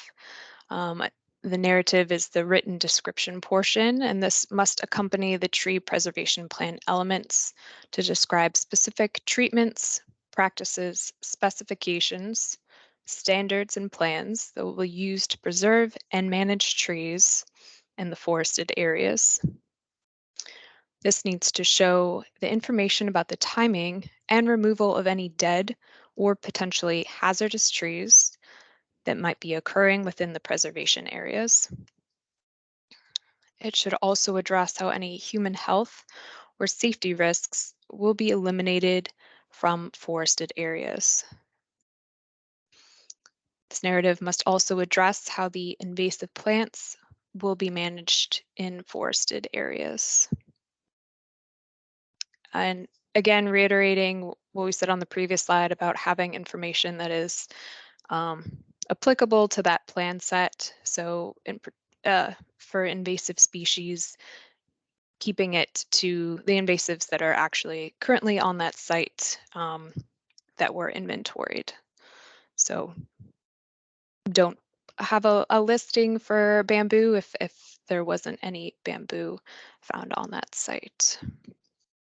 And on our next slide, we have an example from the PFM. I've pulled a couple of the applicable plates that we just referenced. Adam talked earlier about how the critical root zone, or CRZ, is calculated for that 1 inch of the truck diameter to 1 foot. We also, on the far right, have an example of the sign. Again, please keep the plates relevant to Fairfax County. Sometimes we have seen from other local area jurisdictions, there are varying regulations for, in Fairfax County, for example, signs every 50 feet placed along the limits of clearing grading for, and in 2 languages. We do not have a requirement for a phone number on that sign. And our next slide, this is a summary of just a few of the previous. This is a brief review of the few slides that I just covered. So we want to see again those CRZs, those critical root zones on our plan. Do not use the critical root zones to identify the tree preservation canopy areas. Please use the information identified in the existing vegetation map for the canopy area. Areas of invasive species and or poor condition trees proposed for preservation credit will receive reduced or no credit. Again, plate details and notes that aren't applicable to our current site should be removed from that plan set. Please keep it current. The area of the tree preservation canopy must be labeled with the size in square feet for each tree save area. So again, having that canopy A, B, and C, or tree save area 1, 2, 3, however you want to denote it. And again, repeating, generally, trees proposed for preservation should not have more than 40% of the CRZ or the critical root zone disturbed. And a brief knowledge check if folks want to chime in the chat. How are critical root zones determined? Talked about this a few times. We also have a plate that is applicable. So A, B, C, or D for our first knowledge check question.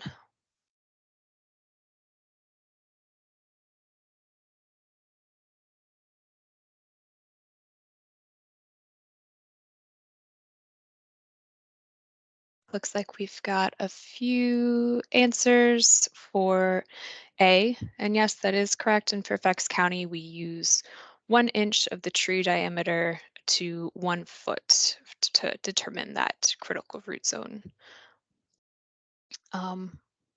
Second question, a little more yes or no with a qualifier. So can that 10-year tree canopy credit be claimed for jointly owned trees? So can the 10-year tree canopy credit be claimed for joint or shared trees?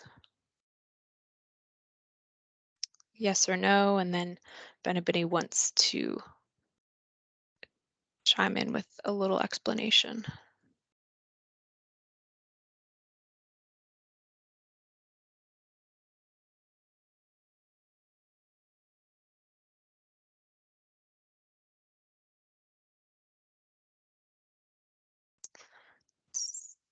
So we've had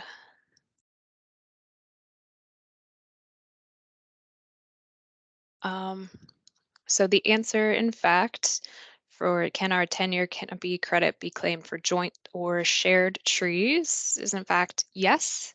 And that is correct that only the portion of the canopy that is overhanging the property in review, the project parcel, can be counted. So just the portion of that canopy that is over the lot that is under development can be included. So the offsite portion of the canopy cannot be included.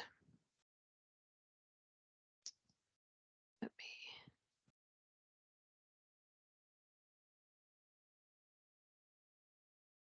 All right. A good Hey, Maria, bit to cover. Yes, go ahead. Before we go on, can we hit Greg Budnick's question in the chat about invasive species? I ask now because I feel like I'd lose it if we waited till the end. Do you know, where is our list of invasive species? And the interesting second part, can we recommend other species for inclusion in the list if not currently identified? So the answer to the first part is table 12.7. It's in the PFM is a list of invasive and vulnerable tree species that may not be used to meet the 10-year tree canopy requirement. And if there's any questions about a tree that you want to ask, you can certainly to be included on the list.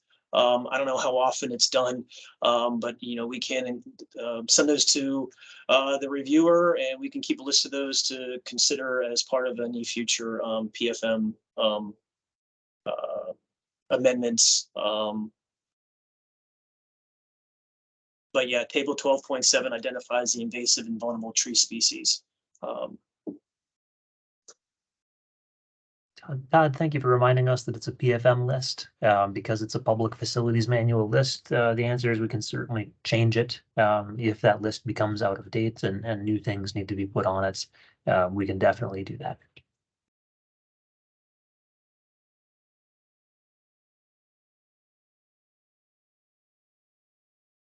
Okay. I think we're up to date on all the other chat items. So now we'll go into great detail about a number of items that we wish to see for that landscape plan. Should it be required that not enough of the 10-year canopy can be met through preservation? If we do need to go and in fact replant on the property, what will we need to see for that landscape plan? So first of all, the scale of the plan on this landscape sheet should be drawn at the scale equal to the site and or the grading plan sheets. The sheet does need to be legible. Sometimes there are many different things overlapping on the sheet, so please make sure that this plan should be clearly drawn and easily legible, including those abbreviations if they're being used, or the symbols that are representing the different tree species. So again, those plant labels, each plant must be accurately located and labeled using the botanical or horticultural species name or an appropriate abbreviation. Please check that abbreviation. Sometimes we've seen issues with whether the abbreviation is for that botanical or horticultural name or the common name. So sometimes there's overlap there or conflict. So please make sure you're being consistent in those abbreviations and the key. And if symbols are being used, make sure they are clear to read, they're easily discernible, as well as having a key for those symbols should be provided on the plan sheet. Tree canopies, each symbol that is used to locate those trees needs to be drawn accurately to scale to represent the projected 10-year tree canopy area. These trees also need to be spaced accordingly so that their 10-year tree canopy areas do not significantly overlap. And please use table 12.14 for the projected 10-year canopy tree areas. The planting schedule itself, the landscape plan must include a plant schedule which has the following. This is enumerated. You can use table 12.11 for these items. Again, the plant name, both botanical, horticultural, and the common name. The quantity of each of the species that are going to be used. Also the size. So for deciduous trees, that would be the caliper size. For evergreens, that is classed by the height. And again, that's referenced in table 12.12, or let's see, the type of the rootstock to be planted. For example, are there going to be bulb and burlap trees installed here? Are we using bare root seedlings or these container grown? We also need to see the total amount of that 10-year tree canopy claimed for each species of the tree to be planted. Again, reiterating, if there are symbols on here, please have a key for those symbols so we can clearly designate which species or which category you're going with. And a PFM note here for plant species diversity. There is a requirement if 30 or more trees are required to be planted on a site, then no more than 10% of the total number of trees should be composed of one species, and no more than 33% of the total number of trees should be composed of one genus.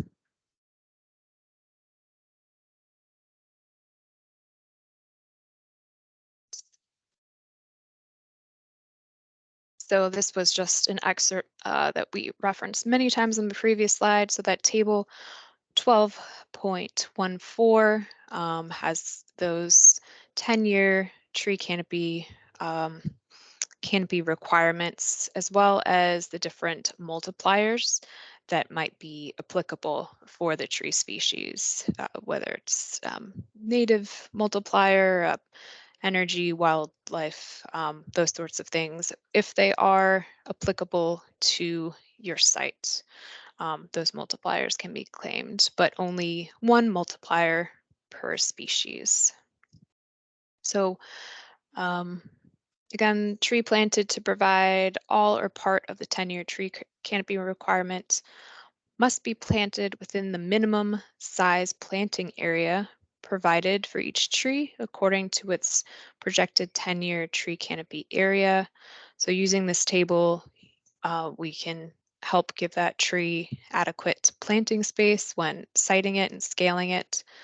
The minimum width of any planting area should be 8 feet.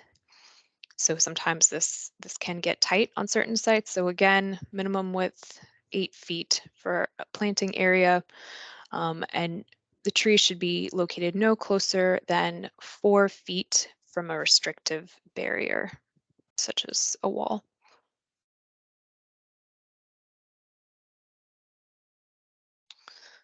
A review of the previous few slides that we just covered, emphasizing the points about tree location, making sure that you're locating these trees away from the property lines so that 10-year tree canopies do not extend over the property line to the greatest extent possible, and ensure adequate spacing of the trees so that their 10-year tree canopy do not significantly overlap. So keeping a spacing approximately 4 feet off of neighboring properties, as well as making sure our second bullet here talks about those utility line easements. So trees cannot be planted with any existing or proposed public utility easements. And especially if there's an underground pipe for storm drainage easements, there's an additional 5-foot setback off that storm drainage easement if there is an underground pipe.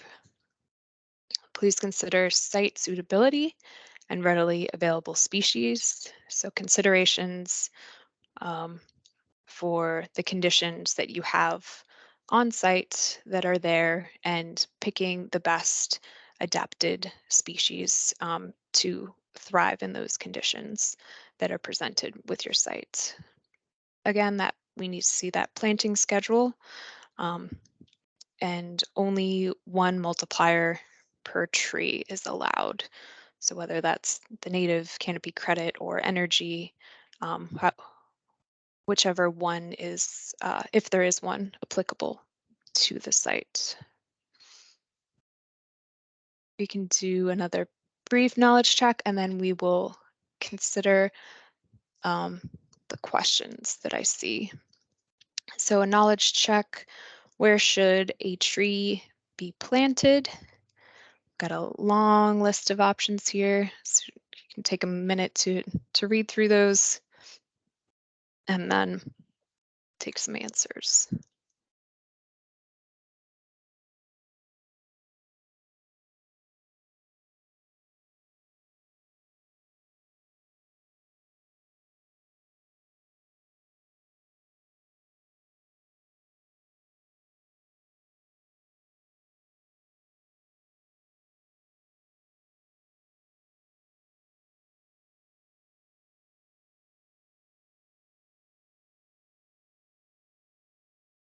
So many options here.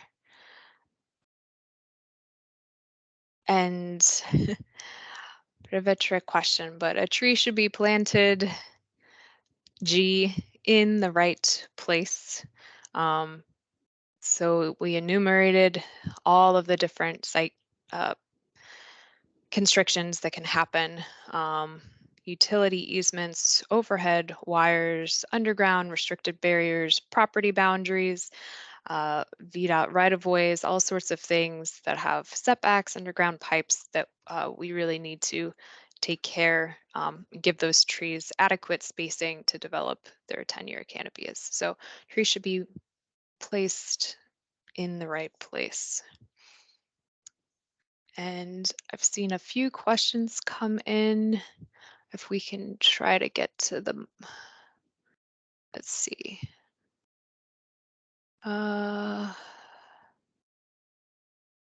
We had one from Doug. Can you talk about how the 10-year canopy might be reduced if a small portion of the proposed tree canopy is shown off-site?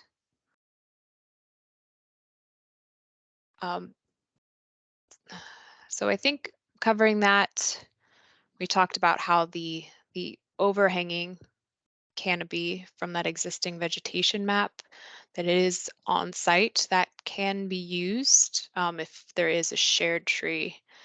I'm not sure if maybe anybody else can help me if that doesn't adequately answer the question, but I think that gets at his question.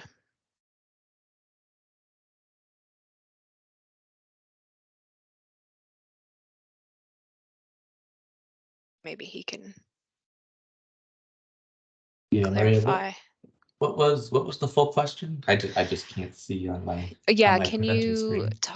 can you talk about how the 10-year canopy might be reduced if a small portion of the proposed tree canopy is shown off-site? So again, we use that tree canopy that is on site. So anything that's off-site, overhanging, does not count. I'm not sure if there's anything additional to add there. Yeah, correct. Yep. So yeah, anything offsite would not count in this case. That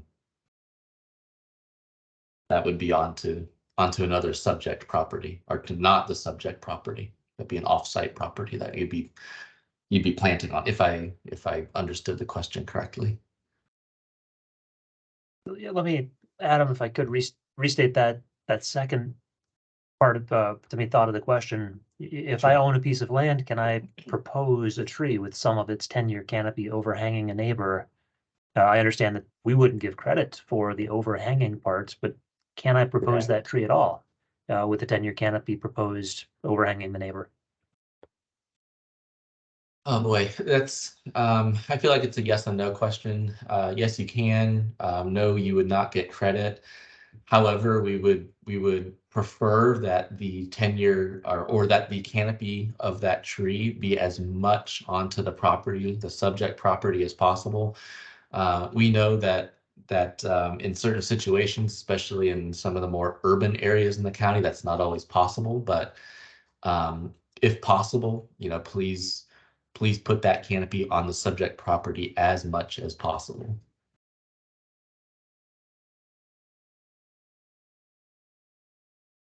So I hate to use it depends, but sometimes it does depend. Yeah.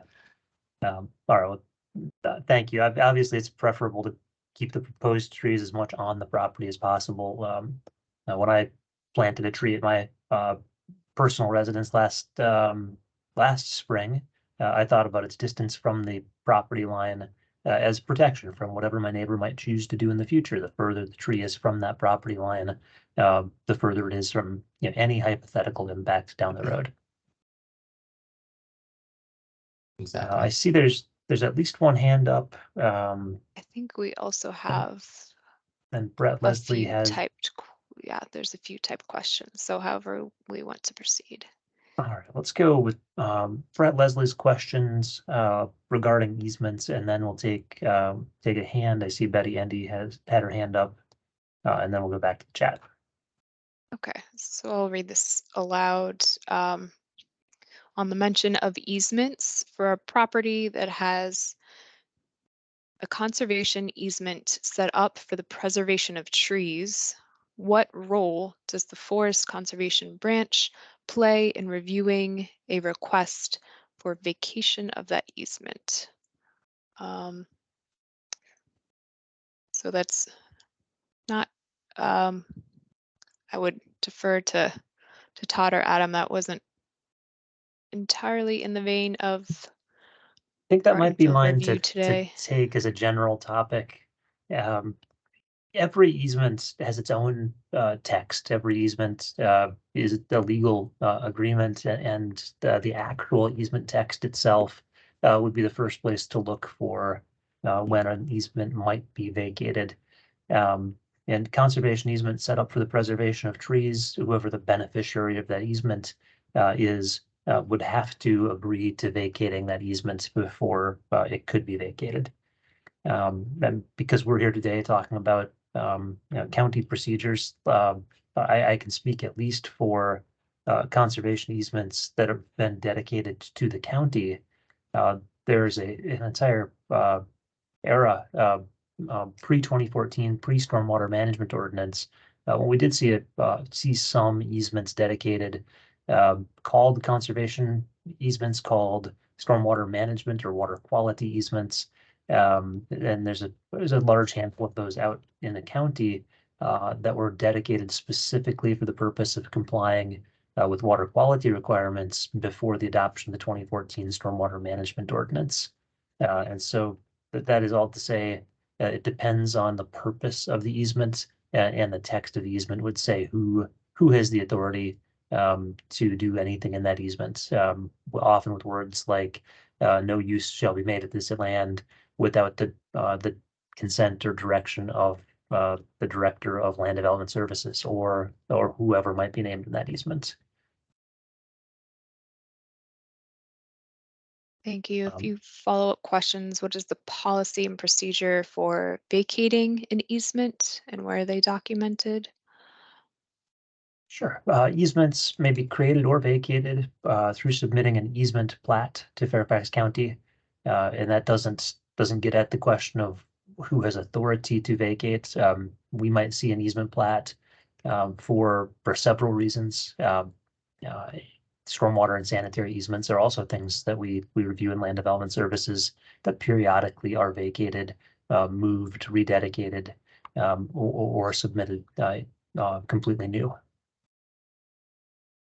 Matthew, if you could let me, Sure, sometimes, please. yeah, we see like a floodplain easement, and basically these are old easement where, the way it is platted is based on some kind of a conservative approach.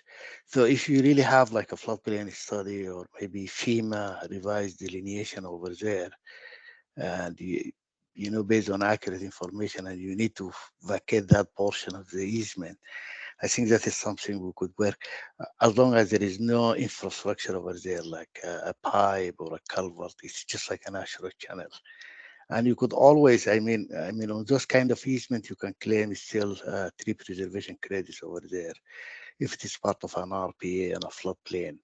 So there is no need, that easement limitation for the credit is only when you have like a pipe or an acid, stormwater acids over there, where you really need to keep yourself outside of the easement. But for a floodplain easement, that is a different story.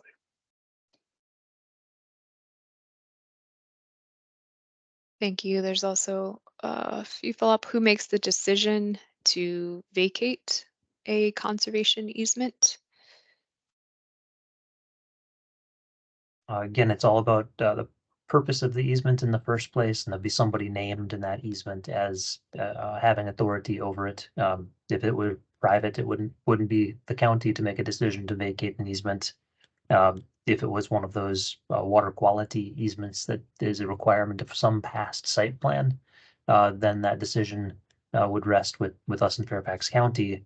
And if the previous reason for the easement has been obviated by, say, submission of a whole new plan with a whole new scheme for complying with water quality, then that may be an acceptable reason to vacate an old easement. And that is only for easements where the county is named as the beneficiary of easement, of course. Right, and I think we touched on this a few times. This is the last follow-up question. What are the acceptable major reasons for vacating the easement? What is the documentation, and what documentation is required to vacate a conservation easement? I think I've only given an answer to this in the context of some of those water quality easements where trees are conserved pre-2014 for the purpose of complying with site plan water quality purposes. Other easements, you could imagine an easement that's strictly from property owner A to property owner B for the purpose of conserving a tree. That wouldn't be the sort of thing the county has any authority or involvement in vacating or not. So, good questions. All right. A question regarding proposed trees in a landscape plan, or maybe a comment. Rather, we are sometimes asked to show a specific number, like 210 square feet versus 250 square feet. Seems maybe more of a comment. I'm not sure if Let me imagine Adam it or as a question, Todd, yeah. Maria or Adam or Mm. Todd. Could somebody speak to where do those numbers come from? How is a plan prepared to know which numbers to use when proposing proposed trees? Yeah, so I think if I understand the comment, those numbers would be found in table 12.14. So in accordance with that table, if you have, for example, an oak tree, a specific species of oak, it'll detail out what caliper size, and depending on what caliper size, it'll also list how many square feet is claimed for that specific tree species. So I think that's kind of in the general realm of what the question was asking. If not, feel free to clarify that, and we can probably better answer it. But yeah, table 12.14 will show species, size, and the canopy that is afforded to each.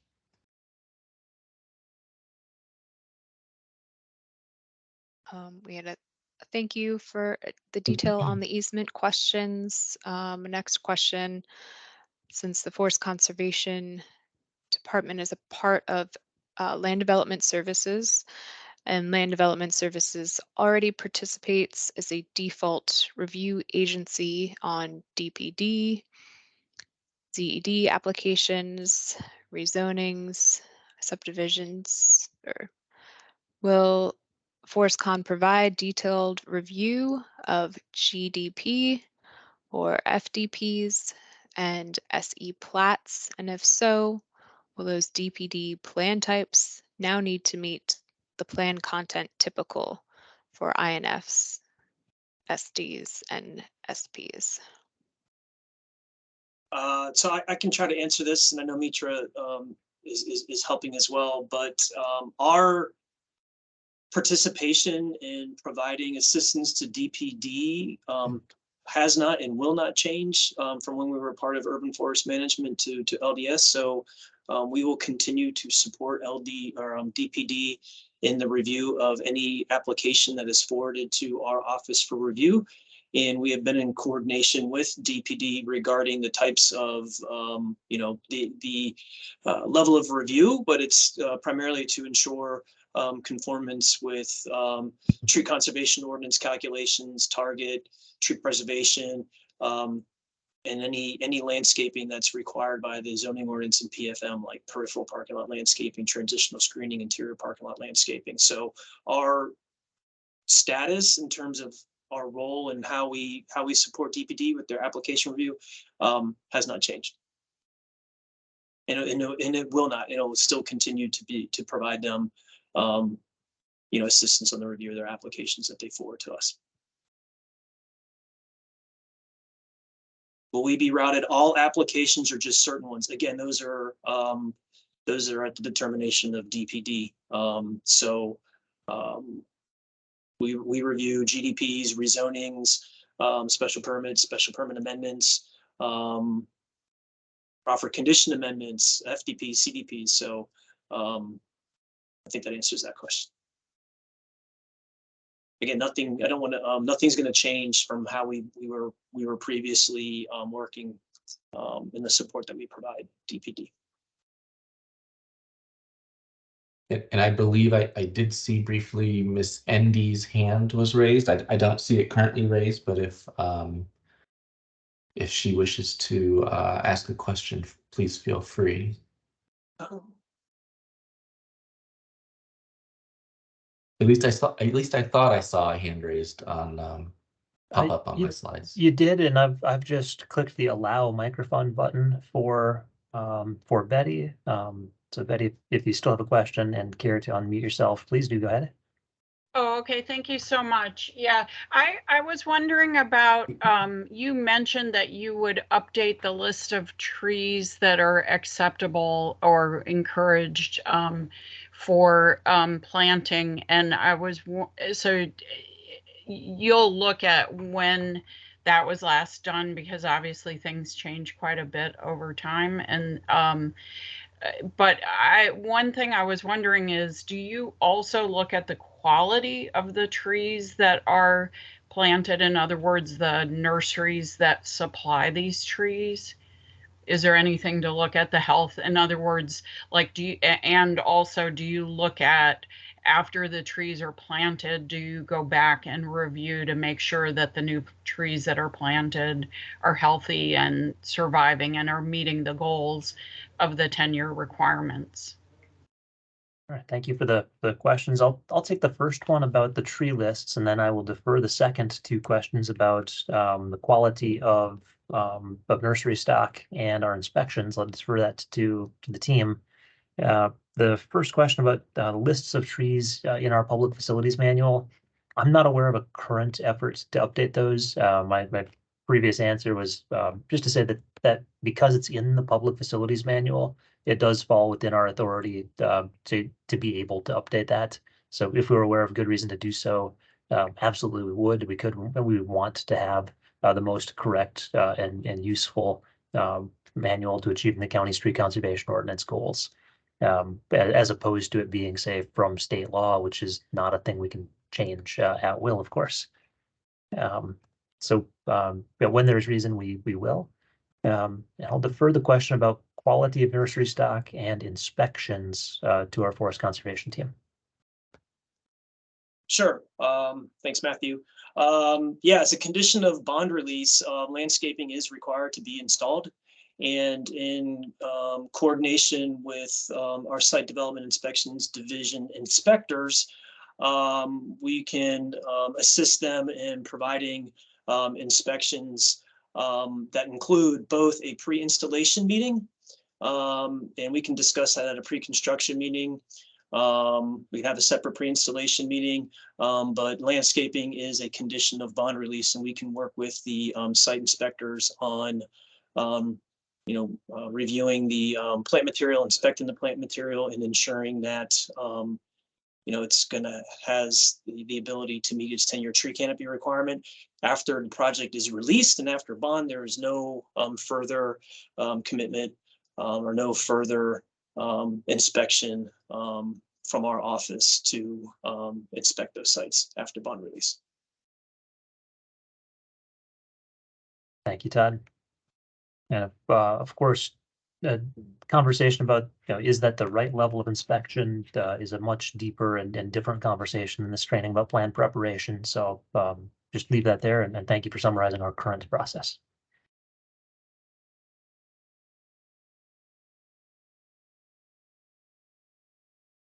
And do you see any other questions? Yeah, I want to go back to this, Greg Budnick, the last question. So when this goes back to our providing assistance to DBT. And I'm sorry, I'm not sure I'm capturing this comment. When applications are to us, so when you do, will content level be similar to INF plans? I apologize. I don't understand that question.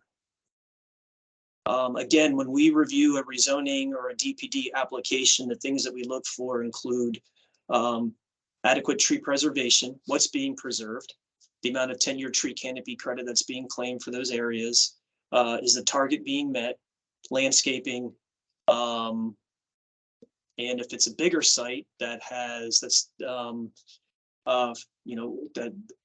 any other required elements like transitional screening or interior parking lot landscaping or peripheral parking lot landscaping or a waiver or modification associated with any of those requirements, those are the things that we look at that time. Now, plan specific items like identifying tree species or anything that's that type of specific that would come into the site plan, those would not be captured. But if there's an inventory and condition analysis and we see trees that are going to be impacted by offsite trees as part of the reviewing that application, we can certainly make comments about adjusting clearing limits to try to provide a larger save area for offsite trees. So I hope I'm answering Greg's question.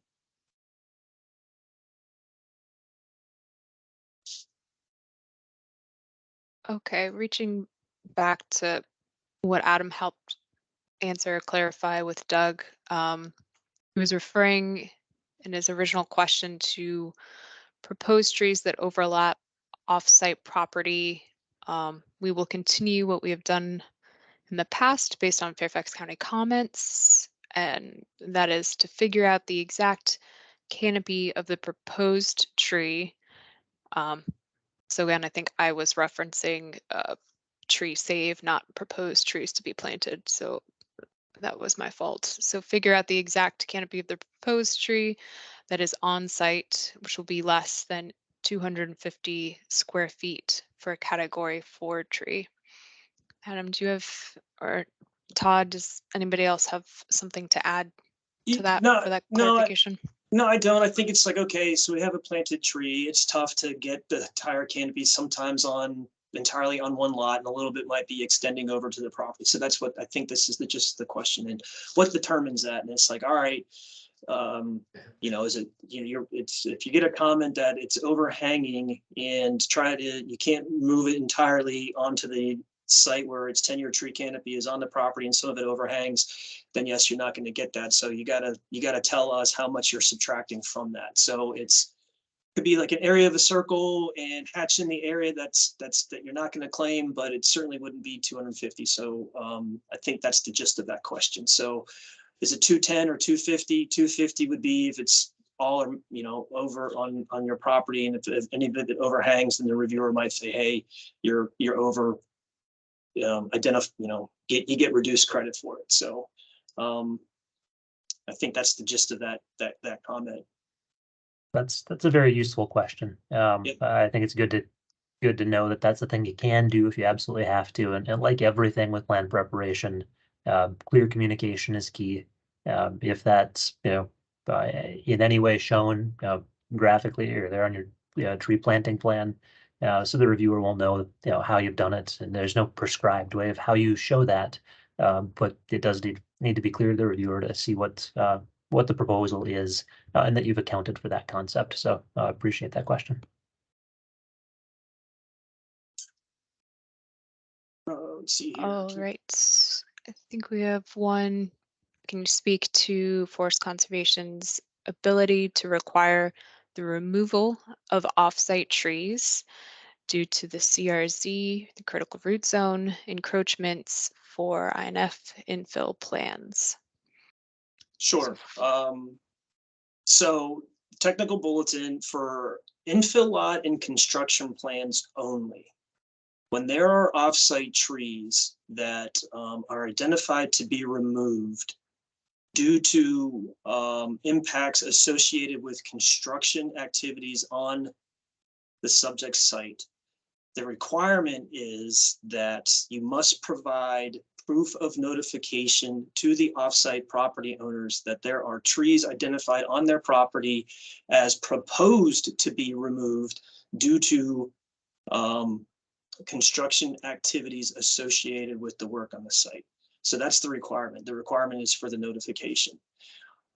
So if there are trees adjacent to the limits of clearing and grading that are very close, and it appears that it's going to be 40% or more of the critical root zone that's going to be impacted, and those aren't identified as proposed to be removed with permission from the property owner, and through the comment process, if those limits of disturbance cannot be adjusted due to the location of the house, or you have to do the swale or some other required element for the construction, then the comment would be identify these trees as to be removed with permission from the property owner and provide proof of notification that you've notified that property owner per the technical bulletin. And that could also include a tree that's in poor condition. It's already pre-existing conditions poor, but if it's right along, if it's offsite or co-owned and the clearing limits are going right through it, you're removing the roots and therefore there's a structural integrity issue. So that comment could apply to those types of trees as well. There's a bit of a follow-up comment from that. To clarify, it seems like the plan, the submitters are not showing them to be removed specifically, but maybe that the forest conservation branch is requiring that they be removed during the review process. Yeah, I think I answered that. You can, again, it's our professional opinion that the construction activities associated with the work on the site, if we feel that the trees aren't going to survive in a period of 10 years, we can ask that the trees be identified as to be removed with permission. Again, to be permission. They have to have permission. So the trees cannot, a co-owned or an offsite tree cannot be removed unless there is permission obtained from the adjacent property owner. So I understand the comment. There's going to be those trees that have 40% of their critical root zone impacted, and looking at the health of the tree and can it survive for 10 years. And the other thing too is the structural integrity of it.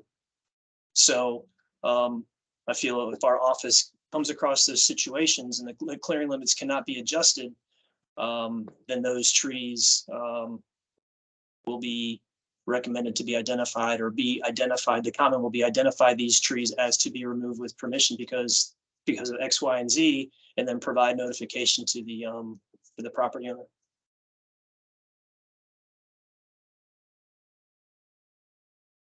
Thank you. I think I'm up to date on the chat. If I did miss, if anybody wants to copy and paste it down to the bottom, if you feel like I have overlooked any of the chat questions.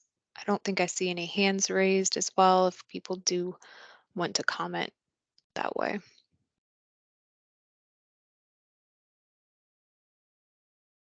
Yeah, Maria, it looks like just Miss Endy raised her hand again. So yeah, Betty, please go ahead. Yeah, just a follow-up question. So if the adjacent property owner does not agree to have the tree taken down, it seems like you're in a bit of a standoff. What happens then?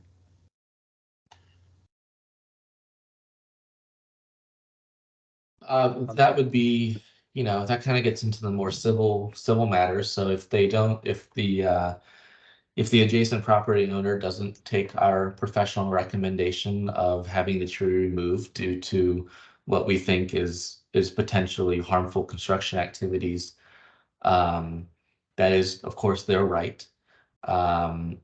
However, if they decide that the tree needs to be removed later, or if the tree dies post-construction, that would then go into a civil matter. We are just providing our professional recommendation based on what we know about trees and construction activities, and their the root systems of trees. So, like Todd mentioned, permission needs to be granted. But if we are commenting on a plan sheet or a plan set and that we say we feel like this tree may not survive construction, that is just a professional recommendation that we are giving. Right, I understand that, but does that mean that any kind of modification would be made to the plan so that the tree wouldn't be impacted? Yeah, possibly so. If we were to get a comment back that says something along the lines of, permission is not granted, tree will remain off-site, then with consultation with perhaps the submitting engineer as well as our internal review engineers, we might take a look at the site design and layout, as well as the proposed preservation measures that are currently being proposed on the plan. So that may That may mean that preservation measures and limits of clearing and grading are bumped out away from the tree if possible. But in certain cases, depending on lot sizes and lot limits, that may not be an option. So it depends case by case, but as Matthew said, clear communication between all parties, submitting engineer, our engineers, our branch, is key to ensure that trees of any matter are protected offsite or on site. Thank you. Yeah, I'd like to add, and Matthew, with your assistance on this, and in that specific situation, and the tree and permission has not yet been received yet.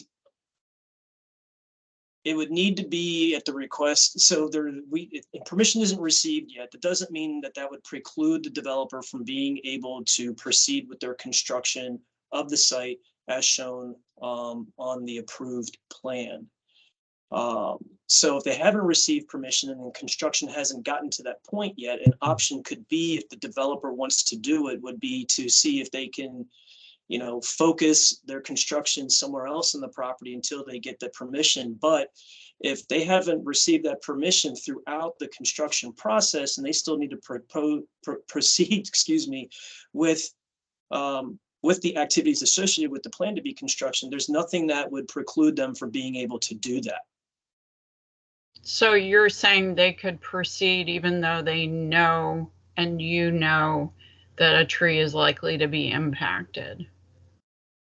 That is correct. That despite everything that we've said, that we would seek to have limits of work modified or ask builders if it's possible to focus the use slightly differently on the property.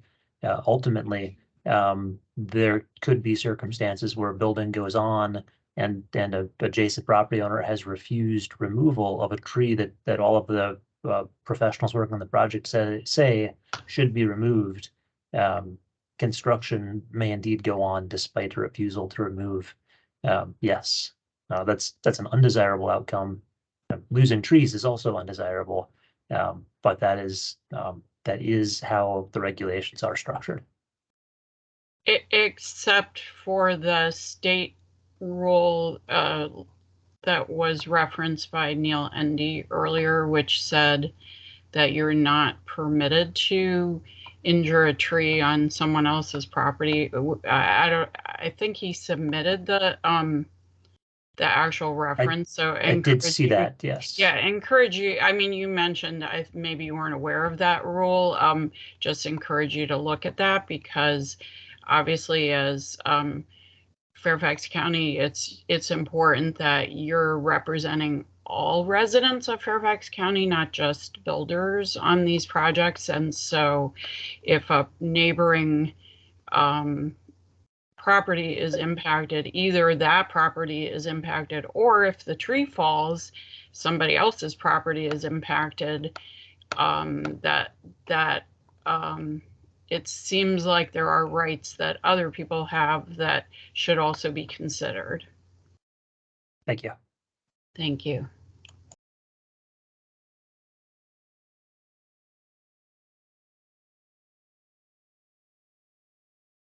At this time, I'm no longer seeing any hands raised or any new chat comments. Are there any closing comments or questions? We've got some contact info up on the screen. Yeah, I think I will give a quick closing comment. But I think this has been a really good training. We will have this recorded. So this is going to be made available publicly. So for everyone who's doing plan preparation, if your colleagues might have wanted to join in but couldn't, or when you have new staff starting to work on county projects, this will be made available. So anybody can get to it anytime for a primer on how to submit tree conservation plans to us in Fairfax County. I want to thank especially our presenters today, Mr. Ibrahim, Todd Nelson, Adam Lapira, much appreciated. Maria Harwood, thank you as well, and Ryan Johnson. So thank you all for putting this together. I know this is a somewhat new presentation, so there was a bit of a lift to get this assembled and delivered today. So thank you all for that, and of course to all of you for attending. Really appreciate your participation. I appreciate the questions that came in. Your participation really does improve the quality of a presentation like this. So thank you all. And with that, I'll wish you all a good day. Good luck on your current and future projects. Please don't hesitate to reach out to us at these phone numbers. These are general lines for each of our branches. And of course, we have our org charts published online where you can get to our major branches. So thank you all very much and have a great rest of your day. Great. Thank you, Matthew. Thank you, everybody. Thanks. Bye. Have a good one. Thank you. Bye.